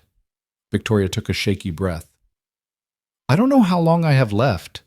The doctors are worried, and I'm worried, and there's so much I want to tell you, but I don't know if I'll get the chance. So I'm recording this, hoping that if I run out of time, you'll at least get to hear my voice telling you these truths. You come from survivors, Lily. Your biological father was nobody important, but I'm a fighter. I clawed my way out of poverty and violence and built something meaningful because the alternative was giving up, and giving up has never been an option for me. That strength is in you. I see it in the way you ask questions and stand up for yourself and refuse to accept easy answers. You're a survivor too. I've set up the trust fund and the company inheritance because I want you to have choices. I want you to go to any college you want, pursue any dream you have, live without the financial fear that shaped my entire youth. But more than money, I want you to have purpose. I want you to use what I've built to make the world better, to help people the way I wish someone had helped me. And Lily? Victoria leaned closer to the camera, her expression intense. Don't let anyone tell you that biology determines destiny. You are not defined by where you came from. You're defined by the choices you make, the kindness you show, the courage you demonstrate. I gave you life, but Ethan gave you everything else that matters. Both things are true. Both things are important. I love you. I've loved you since before you were born. I loved you when I signed the papers. I loved you through 25 years of wondering and hoping. And I loved you when I finally found you, even though I could never claim you as mine. That love doesn't require acknowledgement to be real. It just is. Live a beautiful life, Lily. Make it count. And know that somewhere, your mother is proud of you. Both of your mothers. We both wanted the best for you. We both loved you in the ways we knew how. The video ended. The three of them sat in silence, tears streaming down their faces, processing the gift Victoria had left them. Her voice, her truth, her love made tangible through technology and foresight. She knew, Lily whispered. She knew she was going to die, and she made sure I'd still get to hear her say she loved me. That was Victoria, Margaret said. Always 3 steps ahead, always planning, always trying to protect the people she loved. Ethan pulled Lily close, holding her while she cried. Not the angry tears of betrayal, but the cleansing tears of grief finally allowed to flow freely. They cried for Victoria, for the life cut short, for the relationship that never got to fully form. But underneath the sadness was something else. Gratitude, understanding, and the kind of peace that comes from knowing the truth, however painful it might be. That night, after Margaret left and Lily was asleep, Ethan stood in his bedroom and looked at the bed Victoria had asked about. The bed that was big enough for 2, but which would remain his alone. He thought about that Friday afternoon, about the question that had changed everything, about the 48 hours between hope and heartbreak. Victoria had asked if his bed was big enough for 2, and he'd said yes. He'd meant it literally, practically, a question about logistics and space. But maybe Victoria had been asking something deeper. Maybe she'd been asking if his life was big enough for the complicated truth of who she was, if his heart had room for the messy reality of loving a child across the distance of biology and choice and impossible circumstances. The answer was still yes. His bed, his life, his heart, all of it was big enough. Big enough for Lily, for Victoria's memory, for Margaret's presence, for the foundation and the company and the legacy that would outlast all of them. Big enough for grief and joy to exist simultaneously. Big enough for the truth in all its complicated glory. Ethan pulled out his phone and opened the video Victoria had left for him, the one he hadn't been able to watch until now. Her face appeared on the screen and she was smiling, that rare, genuine smile he'd only seen a few times. "Hi, Ethan," she said. "Thank you for everything, for raising our daughter, for honoring my wishes, for being brave enough to carry the weight of these secrets until the right moment. I know it wasn't easy, but you did it, and Lily is better for it. I need you to know something. That question I asked in my office about your bed being big enough for 2, I wasn't trying to seduce you, not exactly. I was trying to figure out if there was space in your life for me to be part of Lily's world, to be her mother in some capacity, even if she never called me that. You said yes.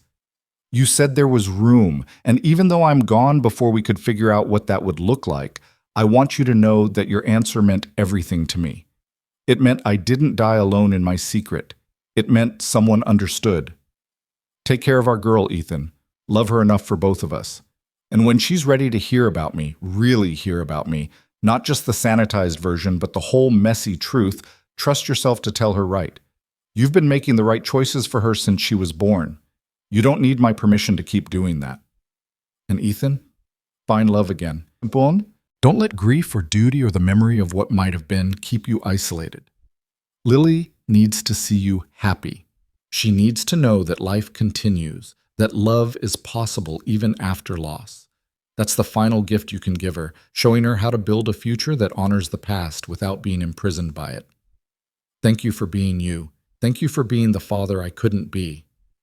Thank you for making sure my daughter knew she was loved, even when that love came from shadows and secrets and the margins of her life. I died loving you, Ethan. Not romantically, We never got that far. But I loved you as a partner in the most important work I ever did, protecting Lily. That love is real, and it matters, and I hope it brings you comfort when the weight of all this gets too heavy. Goodbye, my friend. Take care of our beautiful girl." The video ended, and Ethan sat in the darkness of his bedroom, crying for the woman who'd asked if his bed was big enough and died before he could answer all the questions that mattered. But underneath the grief was something else, a bone-deep certainty that they'd done right by Lily, that Victoria's sacrifice and his secret-keeping and Margaret's bridge building had given Lily exactly what she needed. The truth, wrapped in love, delivered at the right moment by people who put her needs above their own comfort. Downstairs, Lily slept peacefully, the compass necklace around her neck and Victoria's letters on her nightstand. She would carry Victoria's legacy forward, not as a burden, but as a gift, not as an obligation, but as a choice. She would build on the foundation of two mothers' love and one father's devotion and create something uniquely her own. And that was enough. That was everything. That was the future Victoria had died protecting, and the life Ethan had fought to preserve, and the truth Lily had been brave enough to accept. Some families are built on biology. Some are built on choice. The best ones, Ethan realized, are built on both, taking the raw material of circumstance and shaping it with love into something that transcends easy definitions. That's what they were now, a family built across loss and sacrifice and the complicated courage of telling the truth even when it hurt. In the morning, Lily would wake up and come downstairs for breakfast. They would talk about school and weekend plans and the foundation project she was working on. They would be normal, functional, whole, not despite the secrets that had been revealed, but because of them. Because truth, however painful, was the foundation on which real relationships were built. And somewhere, Ethan hoped Victoria was at peace. She'd asked if his bed was big enough for two, and the answer had been yes. Yes to the truth. Yes to the complexity. Yes to building a family from the fragments of loss and love and impossible circumstances. Yes to honoring her memory by raising their daughter to be brave and kind and unafraid of complicated truths. The bed was big enough. The life was big enough. The love was big enough for all of it, past and present, grief and joy, the mother who gave life and the father who raised her, and the daughter who would carry both their legacies into a future neither could fully imagine. It wasn't the ending Victoria had hoped for, but it was the beginning of something beautiful. A family redefined not by loss, but by the courage to love completely, to grieve honestly, and to build a future that honored every sacrifice made along the way. And in the end, that was the greatest gift Victoria could have given them. Not a perfect story, but a true one. Not an easy life, but a meaningful one. Not certainty, but the courage to face uncertainty together. That was enough. That was everything. That was love.